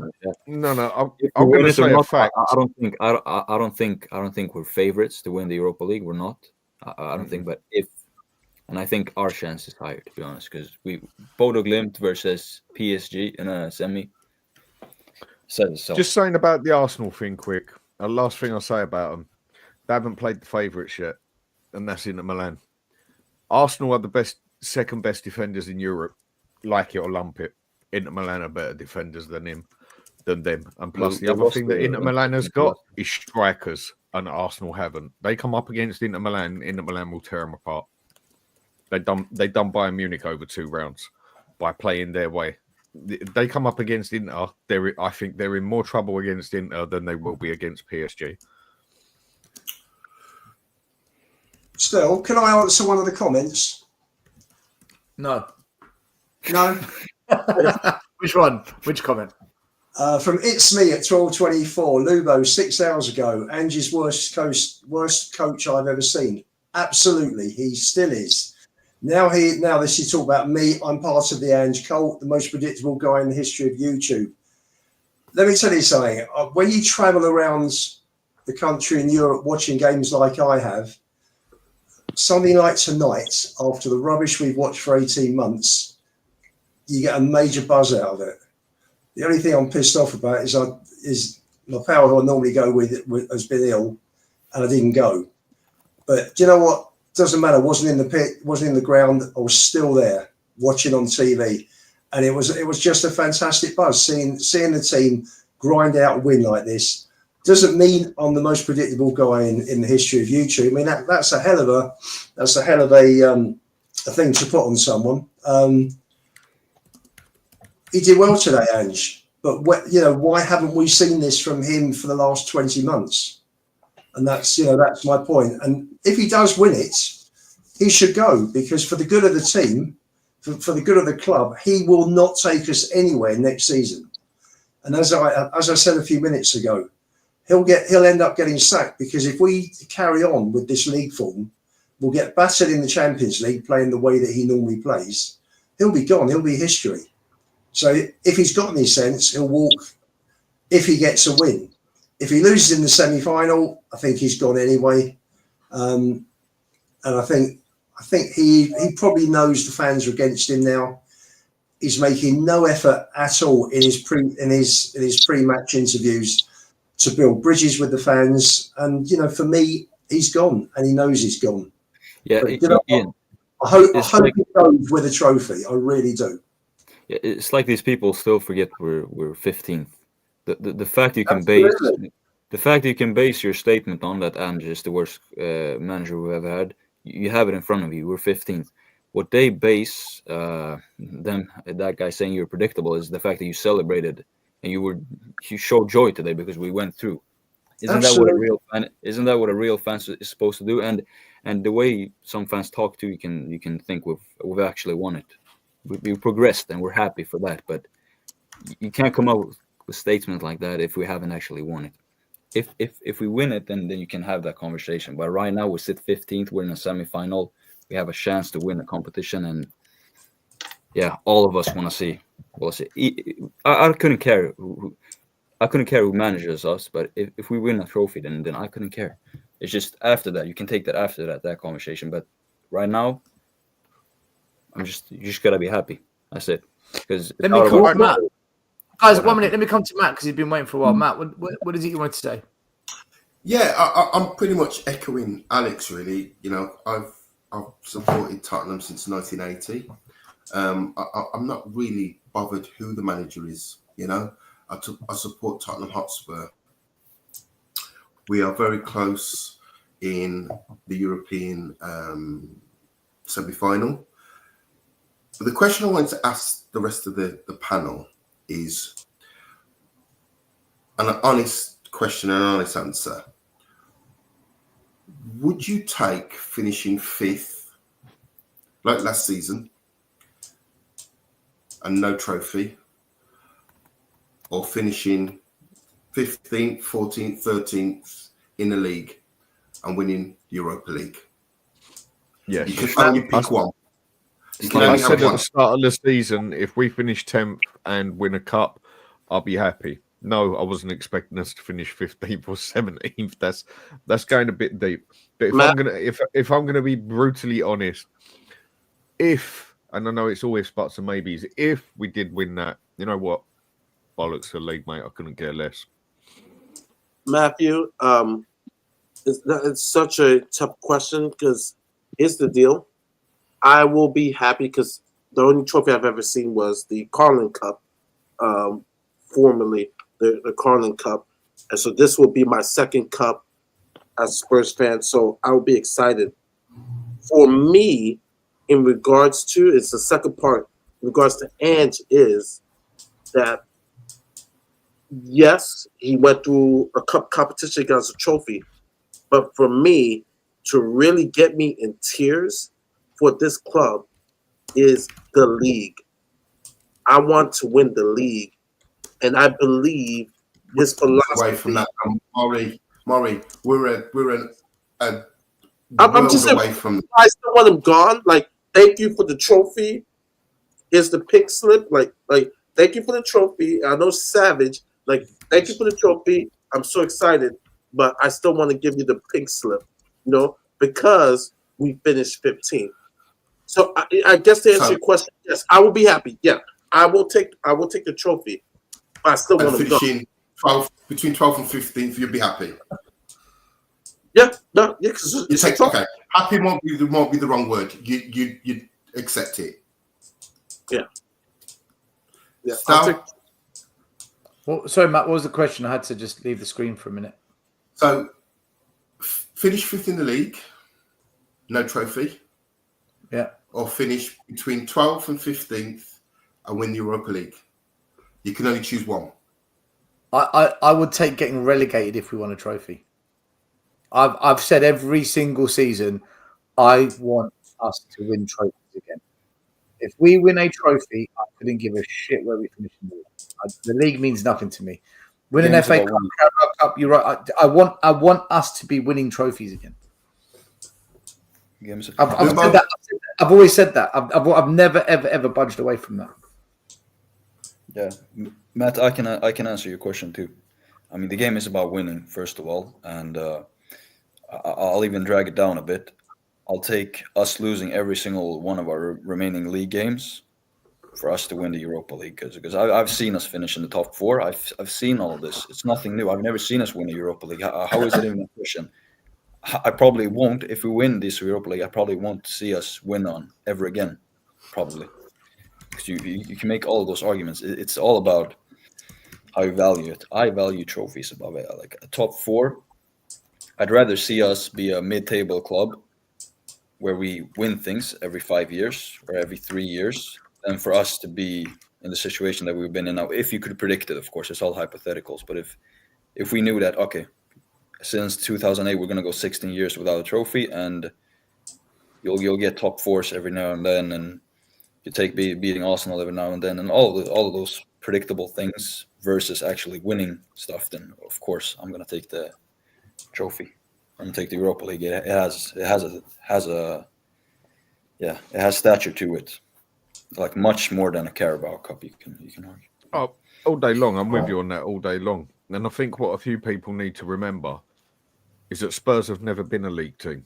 Apart from being the most underachieving team there has ever been in football, ever in any league, we've always been a cup team. We always have been. We don't win leagues, bar what? 2 have we got behind us? We've always been a cup team. That is what Spurs are. And we haven't even been that for the past 16, 17 years. This is where I agree with Deji. I'll take it, because we haven't won silverware. But for me, I want to win the fucking league. I know our history. It's been always been a cup team. But for me, like the the grand or like I get mad knowing that Leicester City has won the Premier League. I get infuriated that they've won the Premier League and we haven't. Like that's something that I will like. It's the reason why I want Ange gone. Like normally, if we won he wins the Europa, I would say like first of all I want him gone because I don't agree with the tactics. But for me, it would be like okay, I'll take it. But once we get that trophy, fuck FA Cup, fuck Carabao, I want that Premier League. So I'll take it. I'll take that trophy because we haven't won in 15 years whatsoever. But for me, Murray, I one day want to walk around with chess. I'm the fucking champions of England. Murray, I think you're being that delusional, mate, that by the time, if we ever won the league, you would probably be sitting in a chair anyway, rocking back and forth with like with one sort of illness that you'd forget that we even won it in 6 seconds. Do you know what I mean? If that was to ever happen. Dad, if I'm 92 years old and we win the Premier League, I'm running streaking naked, all shriveled up in the streets. I will fly over. Murray, you know what? I think you and Deji need to be a little bit realistic though. What Leicester did was very fortunate because all the big clubs were in transition that year. They caught everyone in transition. And the reality is for us to win a league title, we need to win other trophies to build up to it. I don't think any football club just wins a league title. Look at Liverpool. They're going to win the league this year, but look what they've done before. Carabao Cup, FA Cup, Carabao Cup, European trophy, bang, league. Man City won Carabao Cups, league. I think you need to build up to it. But it's the reason I said I'm jealous because Leicester didn't build up to it. They just wanted that year. That's where the jealousy comes in. That they're able to just that 1 year. That year was a freak because Man United, Ferguson had left. Man City were in transition. Arsenal were a mess. You had what you call it? It was transition. Chelsea were in a transition. Leicester won the league with 81 points. I understand the scenario. It was just like a perfect storm for Leicester to be able to come in. I'm just saying that for any sport or anything, I want the highest goal always, and for me it is my dream till my last breath to see this club win the Premier League. And I can understand if I was rooting for Rochdale AFC because I have friends that live in Rochdale. But Murray, don't you think we've got to win some smaller trophies first? Blackburn has one, but like I would like a small club in League Two. I understand that. So for me, I'm just like, okay, we're mostly. But Murray, again, right? People see Blackburn Rovers were the first club to be bought by a super rich guy that threw super amounts of money at it. Jack Walker came in, rebuilt half the stadium, threw top money at the team. The year Blackburn won it, I think they were the richest team in the league. I'm sure Jack Walker came in. So unless someone comes in and throws more money than any other club at it, the only way Spurs are going to do it, we need to start winning trophies to get an understanding of what winning is. Then go for the big prize. Even if Arsenal win the Champions League, there's an argument to say, but you know what? Arteta kind of won the FA Cup in the process. You know, we need to put something in the bank. We need to put something. And I will, like I said, don't get me wrong. I will take this Europa. Once we got it, boom, that's great. We're in the Champions League. But now it's not like I'm saying I get bored of it. But I'm really saying I get bored of it. I want the higher step. And for me, that next step, really for me, is I want to win the Premier League. That is, Murray, but then be realistic to yourself, mate. Otherwise, you're just going to live in pain. Yes, it could happen out of pure chance, but what are the chances of it? Be realistic. You're talking about running before you can even walk. I will take that. I will take that pain. I mean, for me, it will always be the one that I want to win. And for me, that's the ambition I have. I'm not trying to say no one else has ambition.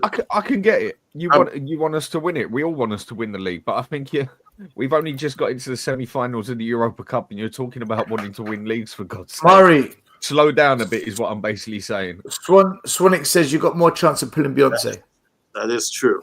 That is true. Lubo. So, Lubo, what was your answer? On what? What question? Finishing 5th and no trophy, or finishing between 12th and 15th, but winning the Europa League this season? Life's about moments, including football. And, we all remember those fantastic moments. You remember Mabbott lifting the cup in 91 when Spurs were in big financial trouble. You remember Gascoigne at Wembley, 91 semi-final. You remember Ricky Villa's winning goal. The sad thing is that a lot of people like me had a most fantastic night in Amsterdam, but unfortunately that was just the semi-final. It's about moments. It's about, do you remember finishing 5th? Who remembers finishing 5th? But, if we go to Bilbao and we win that trophy, everybody will remember that. So there's your answer. Mr. Box Office. No, I'll take a trophy. Especially Europa League, because I love it. Love the Europa League. I think it's the best thing that you could get, really, for me. So, yeah, I think it's just ironic that the Champions League team's not in this competition this season, and they're not dropping in now because I think it's made the competition even more less harder than it would have been if they went in, to be honest with you, because I think we've been more unstuck. But to be fair, if we go on to win it, it's a great achievement, and he will be the most successful manager of the last 2 decades. Successful manager, that's fact. Simple as that, isn't it? Really, and he proved us wrong. He's proved me wrong. So that's the way I look at it. For me, I don't care about 5th. If I'm really honest with you, but yeah, I'll take that right now. What is 5th? 5th is nowhere. No. This is what I'm saying. You're right, Alex. 5th is nowhere. I mean, it's 5th is Champions League this year. Okay. No, but to be honest with you, Dan, I wouldn't care about. I don't care about the league at the moment right now. For me, the league's done for me. I don't even care anymore. But I just think at the moment it is now. I think the interesting conversation we need to have really before we finish with Matt's question, respectively, is how we're going to feel when we lose, if we lose against Nottingham Forest the next couple of games. What we're going to be feeling like when we lose those couple of games, the next couple of games, because I think we've got Nottingham Forest next and then Liverpool next, haven't we, in our next games before the game against Bodo Glimt. So if we have a couple of bad games against Nottingham Forest and Liverpool, what are we going to be feeling like? Are we going to still now say that we're going to say Ange out then straight away after that? Because this is the thing. This is what doing to us this season. We don't feel any different about Ange tonight, even though we've won in Frankfurt. It's still Ange out. No, but I'm just saying, is the feeling going to be any different to how we're going to be feeling if we lose against Nottingham Forest and Liverpool, and then we go into Bodo Glimt? What is the feeling going to be like then? That's what I'm saying. Because we're feeling great now, which is understandable. Listen, I'm not trying to. I'm just saying. I'm just trying to make these conversations. I'm just playing devil's advocate here, right? Because we're here to do a show here, right? What would you rather win, Alex? What would you rather win? The 2 games against. No, I'm saying to you, no. Listen, because I would take winning the Bodo Glimt game, obviously. But I'm saying at the moment, at the moment, because you know how it is with our fan base at the moment, right? If we lose that game against Nottingham Forest and Liverpool, right? What is the feeling going to be like? And I've got still people thinking that we're in trouble relegation wise, which I don't think is true at all. There's 6 games left, and we're 40. How many points clear? Is it 14 points clear? I think technically on paper, I don't know if that changed in the last game with Ipswich, but I think technically on paper we could still go down if we lost every game. And I think it was Ipswich or whatever won every game, but that's not going to happen. No, I think that changed last week when they got a draw. I'm not 100% sure. Someone will have to make me right or wrong on it. Yeah. But last time I did look on it, technically we could still go down, but as all we need to do is mathematically we can. Yeah. But Ipswich have won 4 in 32. They're not going to win the last 6 games, are they? And then Spurs get relegated and win the Europa Cup and get in the Champions League. That would just be the most Spursy thing ever. The only one I haven't asked is Reno. What was your answer?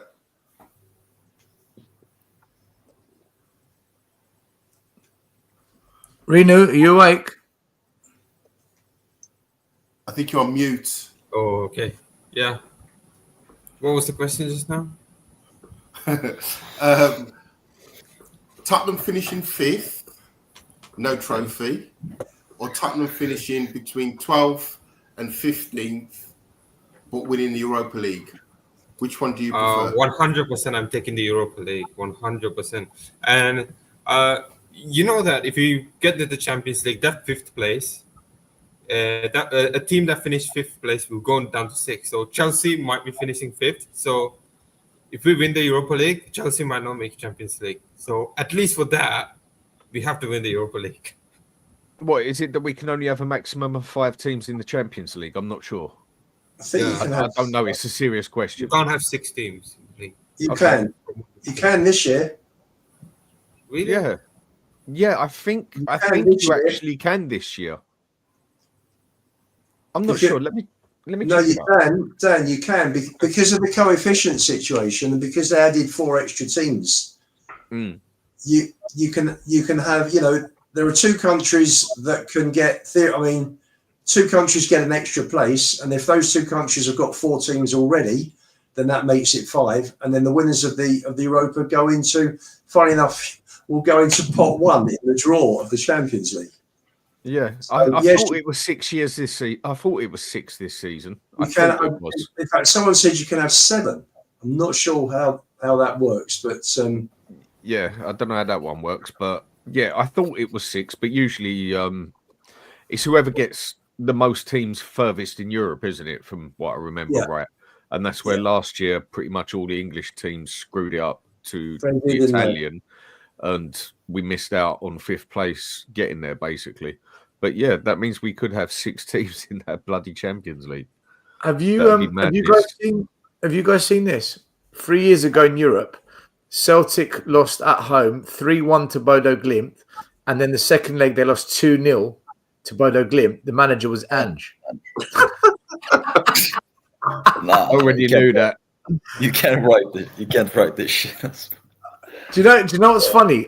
Honestly, I've got to find the video. Okay, I've got to find René to replace Ange. I think I was chatting to is either Sava or Iggy on one of the shows. This was before around about Christmas time, and I said Spurs will not win the Europa Cup because what will happen is we'll play that one team that we don't know much about, and we'll go into that game. And by the end of the second leg, we'll come out of the game saying, what the fuck just happened to us? And they'll do a number on us tactically. And their manager will suss us and put it on us. And we won't know what the hell's hit us. And we won't know too much about this team. Do you know something? I think it might be Bodo Glimt, I did say this was going to happen. And I don't know any of Bodo Glimt's players. I don't know much about their manager. People keep talking about this. Oh, but the second leg's on an Astro pitch. I don't buy that. Spurs train in an indoor dome with an Astro pitch, and the outdoor pitch is Astro as well. I don't buy that shit. We train on Astro. I agree. Right? It's bollocks. for me, I'm actually very worried about this Bodo Glimt game. They beat Lazio at home, and then they've just gone to Italy and done a number on them. On the impossible. That's no joke. Yeah, that's what I said on the. I don't think it was. There's got to be something about this team. They've got to have something about them to do that. Surely. I said underestimate. Before we started the show, they got. Just imagine this. I don't know what our shots on target were today away to Frankfurt. Bodo Glimt, who most people in here didn't know about before this year, they had 9 shots on target away to Lazio. 9 shots on target. It proves they're capable. And the thing that they're riding right now, it's magic, because most of their players, they've done moves from Norway out in Europe. They've gone to the league. They've gone to League One. Some of them flopped, come back. They come back. Many of them have made moves out in Europe. One went to Milan, Jens Petter Hage. I think he played for Frankfurt too. He came back, huge flop. They come back, and they're riding magic right now, because what they're doing, it's not supposed to be possible. The things they've done in Europe it's amazing. It's the most overachieving team in Europe. Didn't they beat Roma 6-2 a couple of years ago? 6-1 under Jose too. Yeah, 6-1 I think they beat Galatasaray as well. It's one of those teams Ajax. where it's one of those teams where it's what I keep saying. You go and put every player in the right position, playing for the right formation, you can make a bang average team actually look good, if not very good, as long as you play every player to what they're good at, to what they are at their best. And that is quite possibly what they do. I don't know nothing about the club. I didn't even know they existed before the start of this season, basically. Yeah. Maybe that's what they do. I don't know. Alex, Lazio had 32 shots tonight. Yeah. But the fact that they got 9 shots on target today, I think it's more than us. It was 8. Was it? Yeah, okay, it was 8. I saw it 9, but still, I mean, they 12 shots, 12 in total. 12 in total. Yeah, they went through against. Lubo, hold on. 70% of the shots were off target. No, 2/3 were on target. 11 were on target out of 32. They had 12 shots and 8 on target. 2/3 were on target. Right now, Lazio had 32 shots and 11 were on target. That's right. 79 touches in their area, in the other box, and Bodo Glimt had 25. And they both had the same number of clear-cut chances. Yeah, and Lubo, in the first leg, Bodo battered them. Like they literally Do you know what? Do you know what it is for me that I'm worried about? This team, they were 2-0 up in the tie. They've gone away to Lazio. They've lost their advantage. They then go 3-0 down, which means they're out in extra time. And against all of that, they find a way to score to take it to penalties, and they're down to 10 men. There's something about this team. They've got something about them. And then when it comes to penalties away from home, in front of the Lazio fans, they hold their nerve. Do you know what? I'm worried. I'm worried that we think we're in the final because it's Bodo Glimt. I hope not. The thing about Bodo Glimt is that, Lupo, you want to go first? Yeah. Sorry, René? About Bodo Glimt is that they are very poor away from home. If you look at the fixtures, they lost to Man United, they lost to Olympiacos, but they won through the tie. They lost at home to Karabakh this campaign as well. So they're not this really amazing side, but if we played our strong team, we should be through. I don't think this Bodo Glimt is that good. I mean, of course they come to the semi-final. That's what I mean. That's what I mean, Renu. That's exactly what I'm talking about. The way you're talking, that's exactly the point I'm making. You've proven exactly what my fear is. Yeah. Underestimate. On paper, we should be through. Look, first at home. First leg is at home, right? At Spurs. Yeah, if we put 4 past them, 4-0, 3-0, I think we should be through. I don't think this Bodo team is not. They reached the semi-final. I don't think if Spurs lose to Bodo Glimt, it's embarrassing. I don't know when the last time we've been. It would be such an embarrassment to lose this Bodo Glimt side. I mean, seriously. See, and that doubles down on what I'm saying. We look at it as an embarrassment. Why? Because we think they're shit. This is exactly what I was talking about 3 months ago. Yeah. Don't ever underestimate anything or anyone. I think we're going to be biggest naive. mistake you can ever make. Just for Spurs. Underestimating another team or another person, whether you're a UFC fighter, boxer, football, American football, any sport or anything in life, you never underestimate. That is how you get destroyed. When you go in there underestimating the other side, other person, whatever way you want to call it. You don't do it. You just underestimating, that's what gets you done good and proper, in my opinion. The thing is with Frankfurt today, all of our players knew. They were aware of the occasion. They were aware of the atmosphere. They were aware of the hostility, everything. They knew all those things. With Bodo Glimt, none of these players have heard of them. We know how it can get, and all of our, like they've done against the lower teams this season, Ipswich, Leicester, how we've underestimated those teams and how they haven't brought their A game. If they think about Bodo the same, which there's a risk of, because they've never heard of this team. It's not the same as playing Frankfurt, playing Galatasaray, playing like European established teams in Europe, and if they put in a like sloppy performance, if they go out there and think, we just have to do the basics to come away with a win, that kind of a mentality is what can make you, bottle it, simply because today our players, they didn't come out there and think, we were facing nobodies. They knew we're not the favorites. We're not the favorites to go through, and the pressure is on us. So it does a difference for the mental and a top it's player. True. Alex, you're right. All the pressure is on Spurs in this game. Yeah. There's no pressure on Bodo. They're like, well done for getting there. For Spurs, you better get to the final now. I don't like this. Yeah, I don't like it. I'm telling you now. I don't like this. Top players, they don't let that slide away from them. Every game is a must win for them. It's just up to evidence to see whether our players are, if they'll be the same. Because if they go out and let's say we get a draw in the first leg, then you can see what's gonna happen. We're home in the first leg, right? Yeah. We're home, yeah. We gotta have a positive result. Yeah, that's going to be a great atmosphere. That's going to be a really good atmosphere at White Hart Lane. Yeah. We need to have a positive result. I mean, like, I would want to somewhat maybe feel comfortable a two goal lead going into. Where did I hear that before? We need a 2-goal lead. You know what?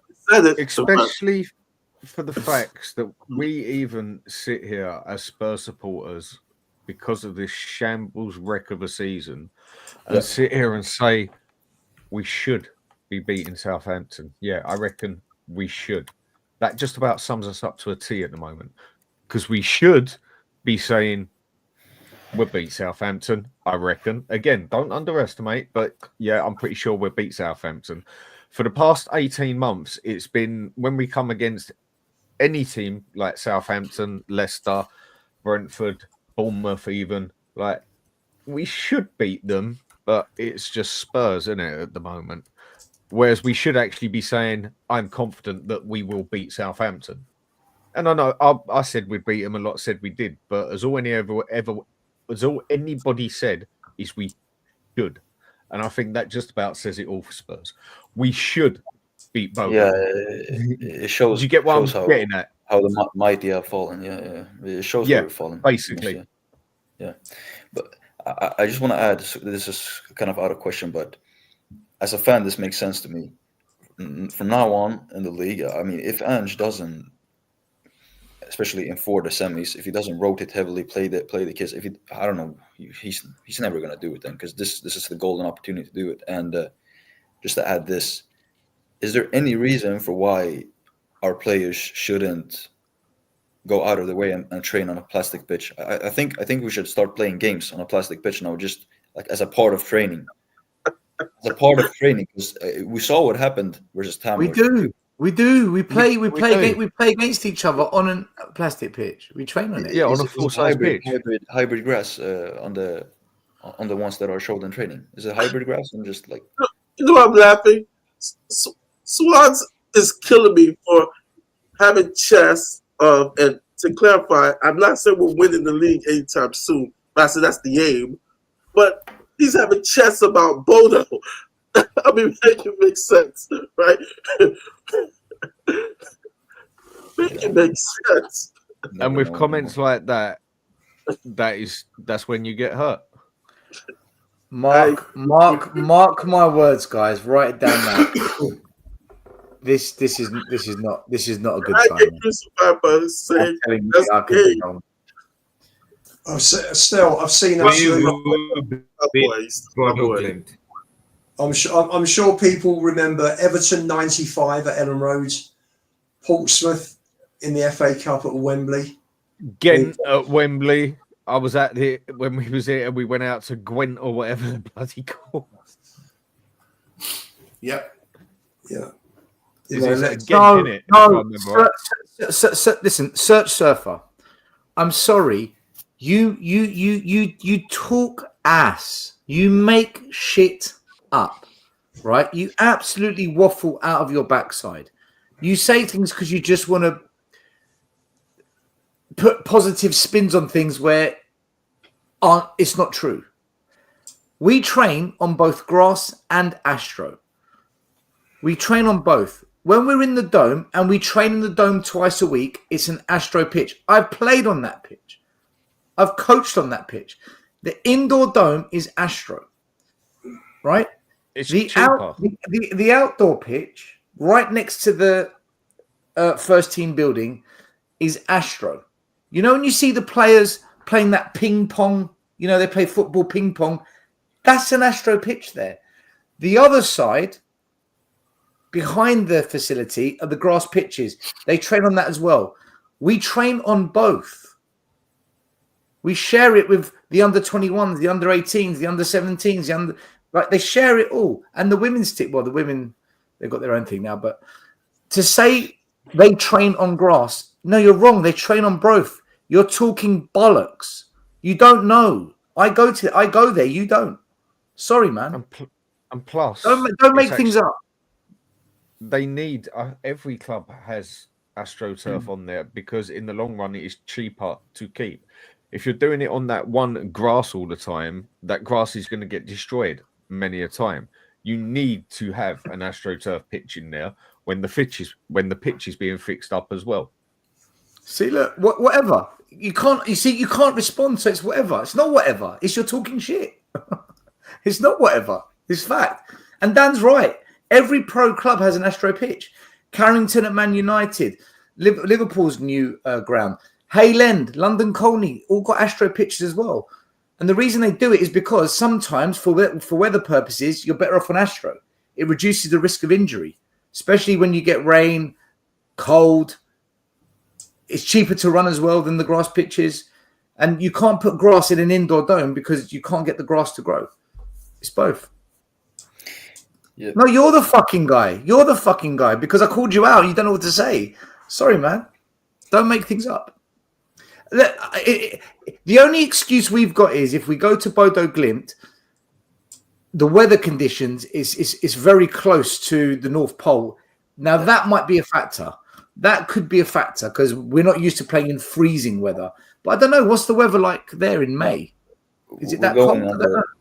I don't know what it's like there. But in May, I don't know what it's like in May. I've never been there in May. I mean, it's not something I know.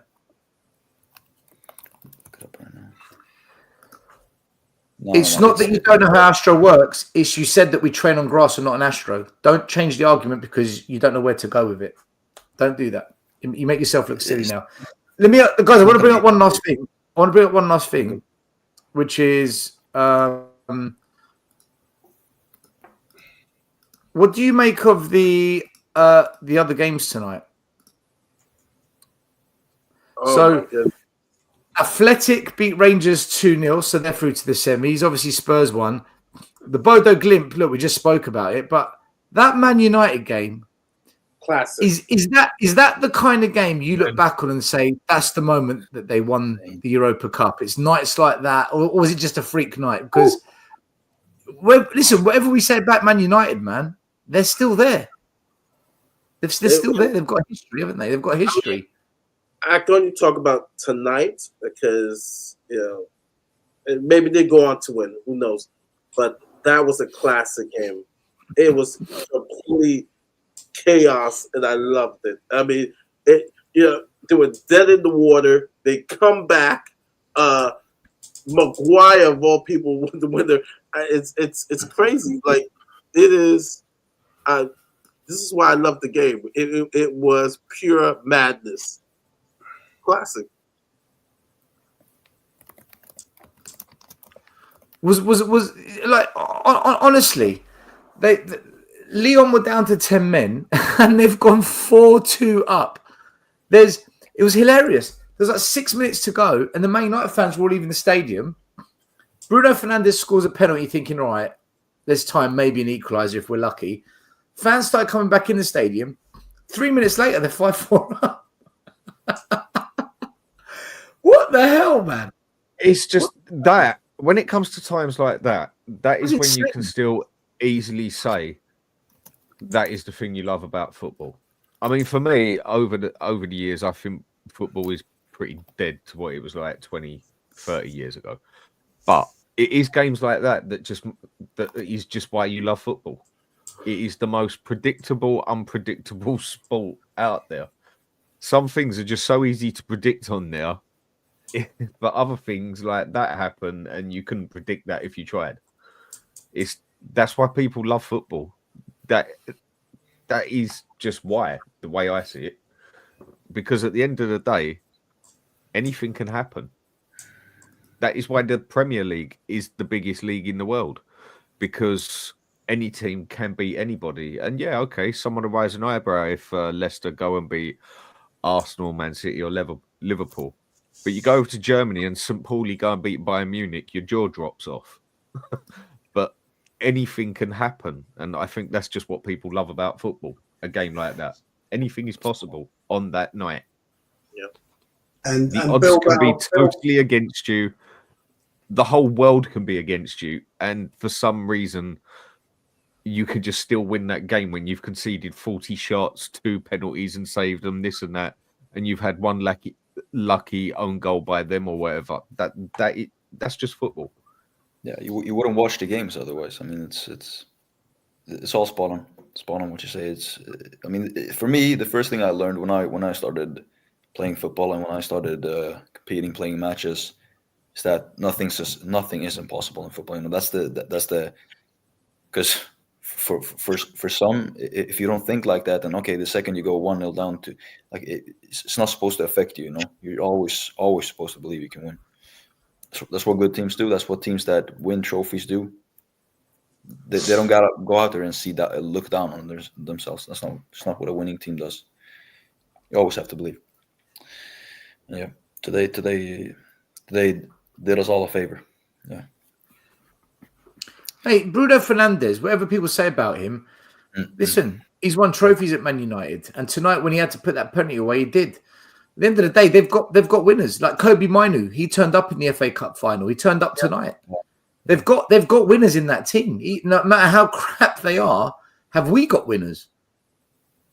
When it matters, have we got winners? That's going to be the big question, isn't it? Yes. I mean, I don't want to go back on him. Romero, he's won a bloody World Cup. Yeah.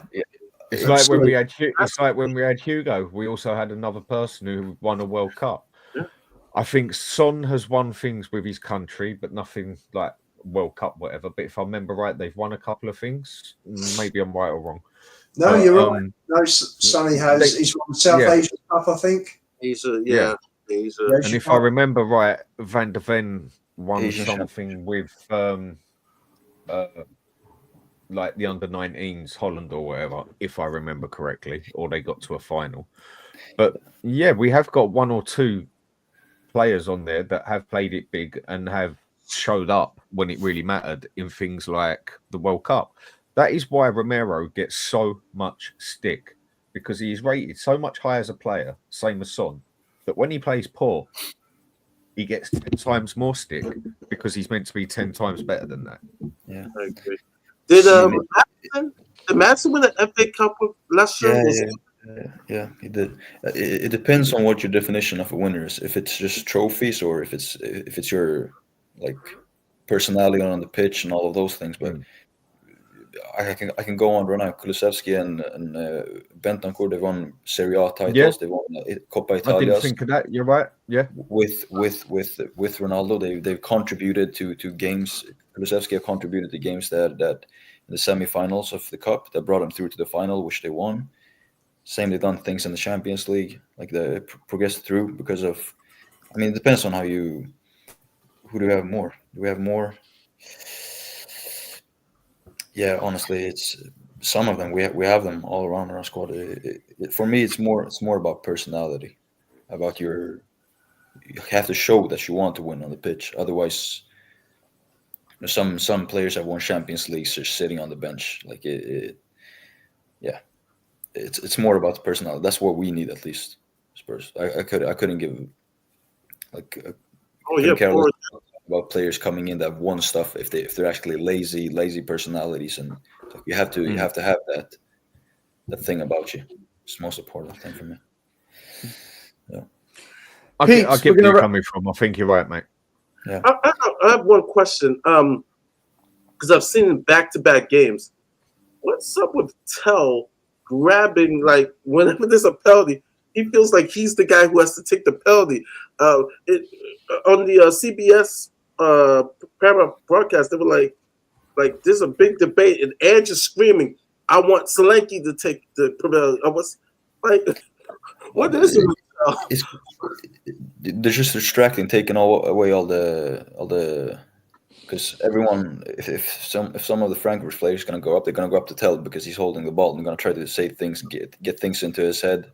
And then if Solanke comes right when the referee directs to and if he takes, then he's not gonna. It's that simple.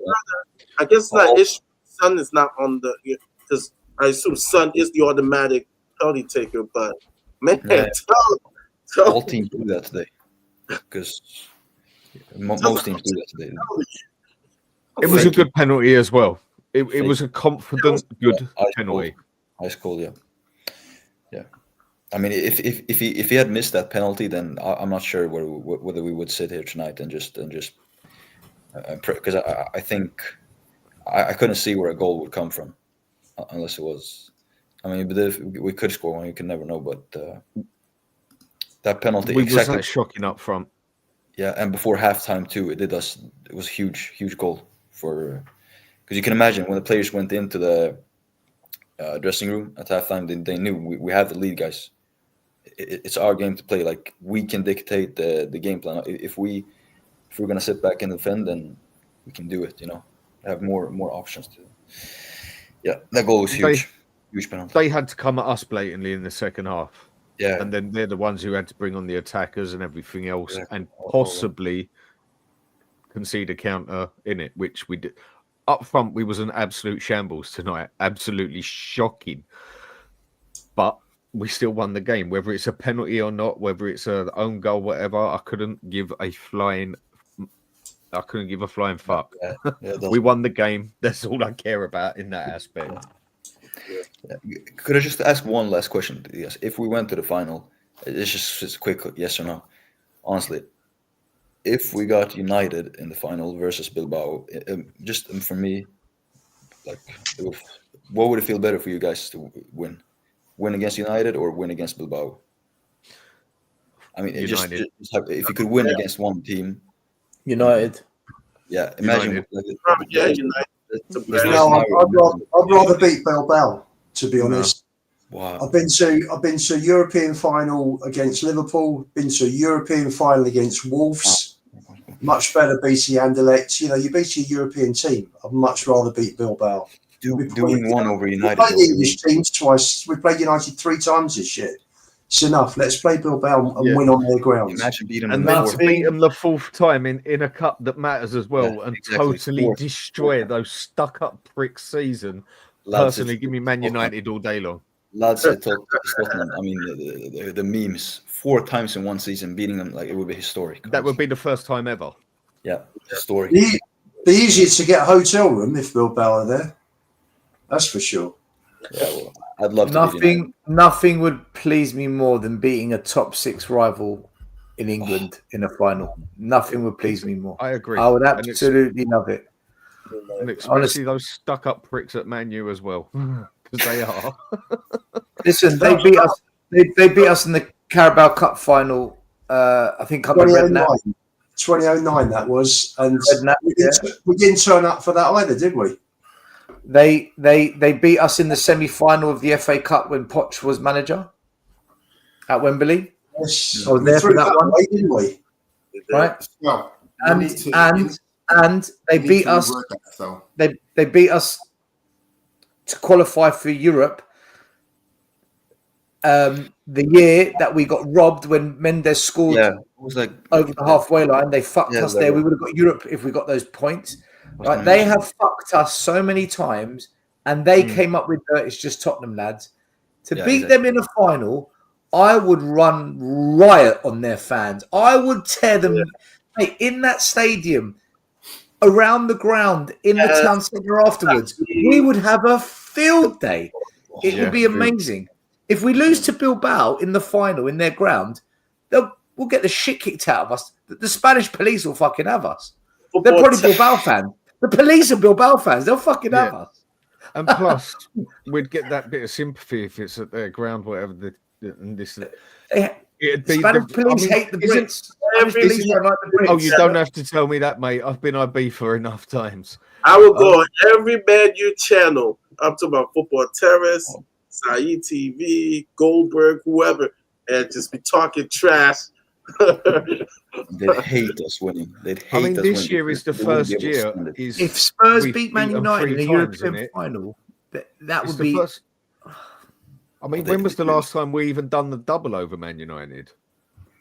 Yeah, I must tell you, still funny. Chinwag Spurs. Remember Sevilla, still the old Bill. Oh.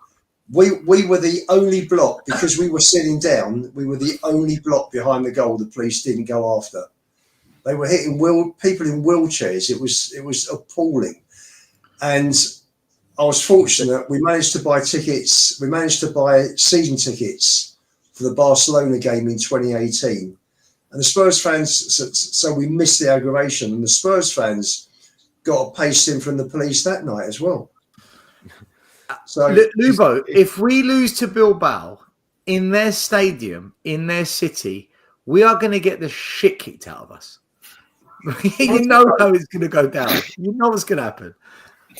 We won't have a leg to stand on because the police will say, the Spurs fans were causing trouble, so we had to tear gas them and beat them up with batons and pin them down and kick them in, and you were just defending the city because they're hooligans, and you know what's going to happen.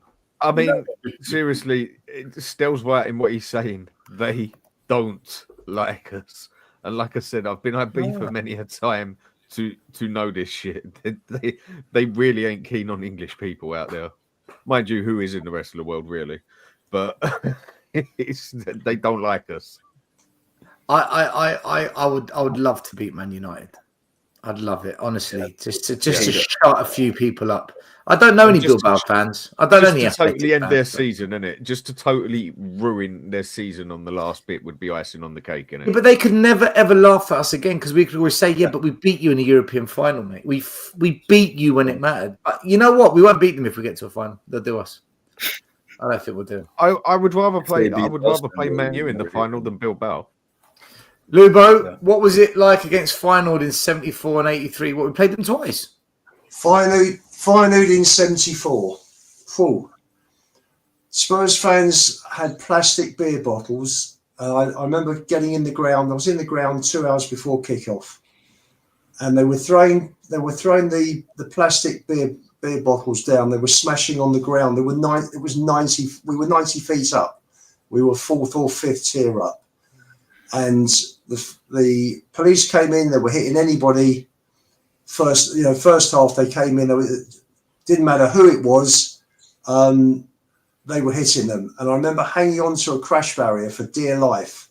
Police surged in. There was a surge back. I was hanging onto a crash barrier for dear life. One fan went over the top. God knows whether he survived. Then at that all calmed down. Then at half time, Spurs fans, well, I think their fans were chucking seats at us like frisbees. Spurs fans were throwing them back. And then during the second half, and it must have been about 20 minutes to go, and the police went berserk. And I managed to get out, and I was halfway down. There were 4 flights of stairs, and I was halfway down, and there was a disused staircase that had been fenced off. And three Dutch fans had come up with machetes. And I was stood in front of these 3 lunatics, me and some other fan with machetes.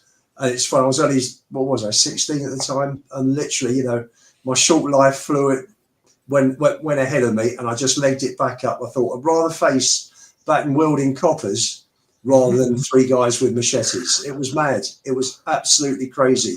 We had a perfect goal disallowed by Chris McGrath, never offside in a million years, and we lost 2-0. And I remember sitting in the coach, watching the Dutch fans celebrating outside the ground afterwards, thinking, "You bastards! We should have won that. We should have won that. We threw the game. We drew tall in the first leg. We gave away two stupid goals, and that was like." My first final was 71. My second final was 73. We won both of those. 74 was the first final that I think Spurs had lost. I think we'd won up to then every single final, whether it was FA Cup, League Cup, or Cup Winners' Cup and UEFA Cup in 72. Final 74 was crazy. That was football could be that shit crazy back in.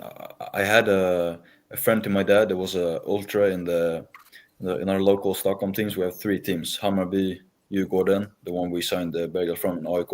Like it's three rivals in Stockholm, and he was a part of the Hammarby rival teams. And they had come away from a game where they won against Djurgården, their Stockholm rival club, and they basically scumbagged the win. And he walked outside the Menges afterwards, and he was a part of the ultra group. So other supporters, rival supporters, knew him, and 10 guys followed him out because they knew who he was, and they just jumped him and started kicking him to the floor and everything. And sadly, he didn't make it because he internal bleedings and everything. So football back in the day, I mean, I could tell you about it today. It's nothing compared to how it used to be. Just soft. Guys, I'm gonna end the show. You lot are depressing me. A user, death, machetes. I'm like, a user. He said that this Saturday it was rain and snow in Bodo Glimt. The temperature was 73 degrees, so they do have a bit of a different weather storm up there. Listen, I'll just quickly go around. Everyone can say their goodbyes, final words, whatnot. Dan, final words from you, my man. By the way, everyone watching, we'll be back on Monday. Monday night, we'll be doing a watch along, and then the Monday show we're going to move to Tuesday. We're going to move to Tuesday this next week because Spurs are playing on Monday, so it's pointless doing the Monday show. But yeah, Dan, final words, bro. Sorry, different Spurs, different day, and I'm a happy man. There you go. Matthew, final words. Thanks for coming on as always, Matt. No, yeah, thanks for the link. Yeah, just happy with the result. Performance, bit of a mixed bag. We're through to the next round, and just as a fan base, just trying as best as we can, try and keep together. You know, we all might have a slight difference of opinion, but just if we can all just try to be respectful, and hopefully we all want the same thing, which is success. And this year, it might actually end up as a trophy as opposed to getting into the top 4. So just keep together, and hopefully it's our year. Fingers crossed. Renu? Yeah, overall today I was not impressed with the performance. I'm happy with the main, of course, but the performance didn't impress me. I'm still Anja. Levy's still a wanker. So look, if we got a trophy at the end of the day, it's obviously gonna make me happy, of course. Which Spurs fan does not want us to reach trophies? Of course, we all want the best for the club.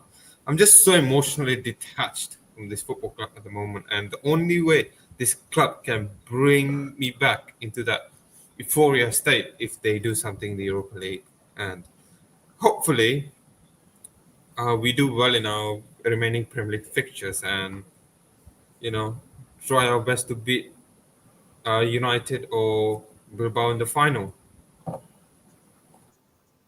We're going to find out. That's for sure. Lubo? Other than being chased by, other than being beaten up by the police and being chased by Dutch machete holding fans.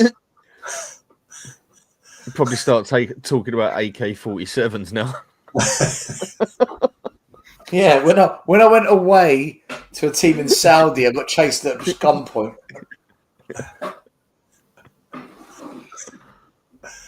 Oh dear.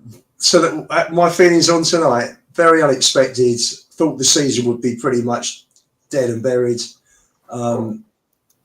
Sometimes it's great just to see them work hard, pull for each other, and dig in and win ugly. And that's what good teams do. So, for once, bloody fantastic. Blinding night. Come on, you Spurs. Come on, you Spurs. Come on, you Spurs. Alex? Yeah, again, thanks for inviting me still. I mean, I've watched the channel for 3 years. It's nice to finally come on and be able to have a say. And honestly, tonight, yeah, Ian said it. It was the most unexpected of unexpected. Clean sheet away to Frankfurt. And just saying it simply, the boys made us proud. And long may it continue until the end of the season, hopefully. When is it? 21st of May? Hopefully we get to the final and can just forget this, put this shit season behind us, because in general it's been moments, and a moment like that, getting to the final, I just put everything else to the side. So yeah, just dreaming, honestly, just right now, dreaming. Let's see what happens. I'm going to say thank you to all the super chats tonight and channel members. Peter Stilianu, Aussie Ange, Hater, Sporting Journey, Sunila, A User with loads of super chats, Jason H with the super sticker, Soul Boy, Mark Linwood, William McKenzie, and BSE Radio. Big up to all you guys. Big up to everyone on the panel.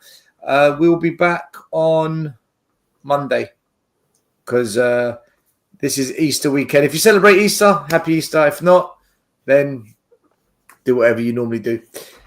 Big up to everyone. Come on the Spurs. We're into the semis. The show goes on. Ange, in, out, shake it all about. There you go. Take care. The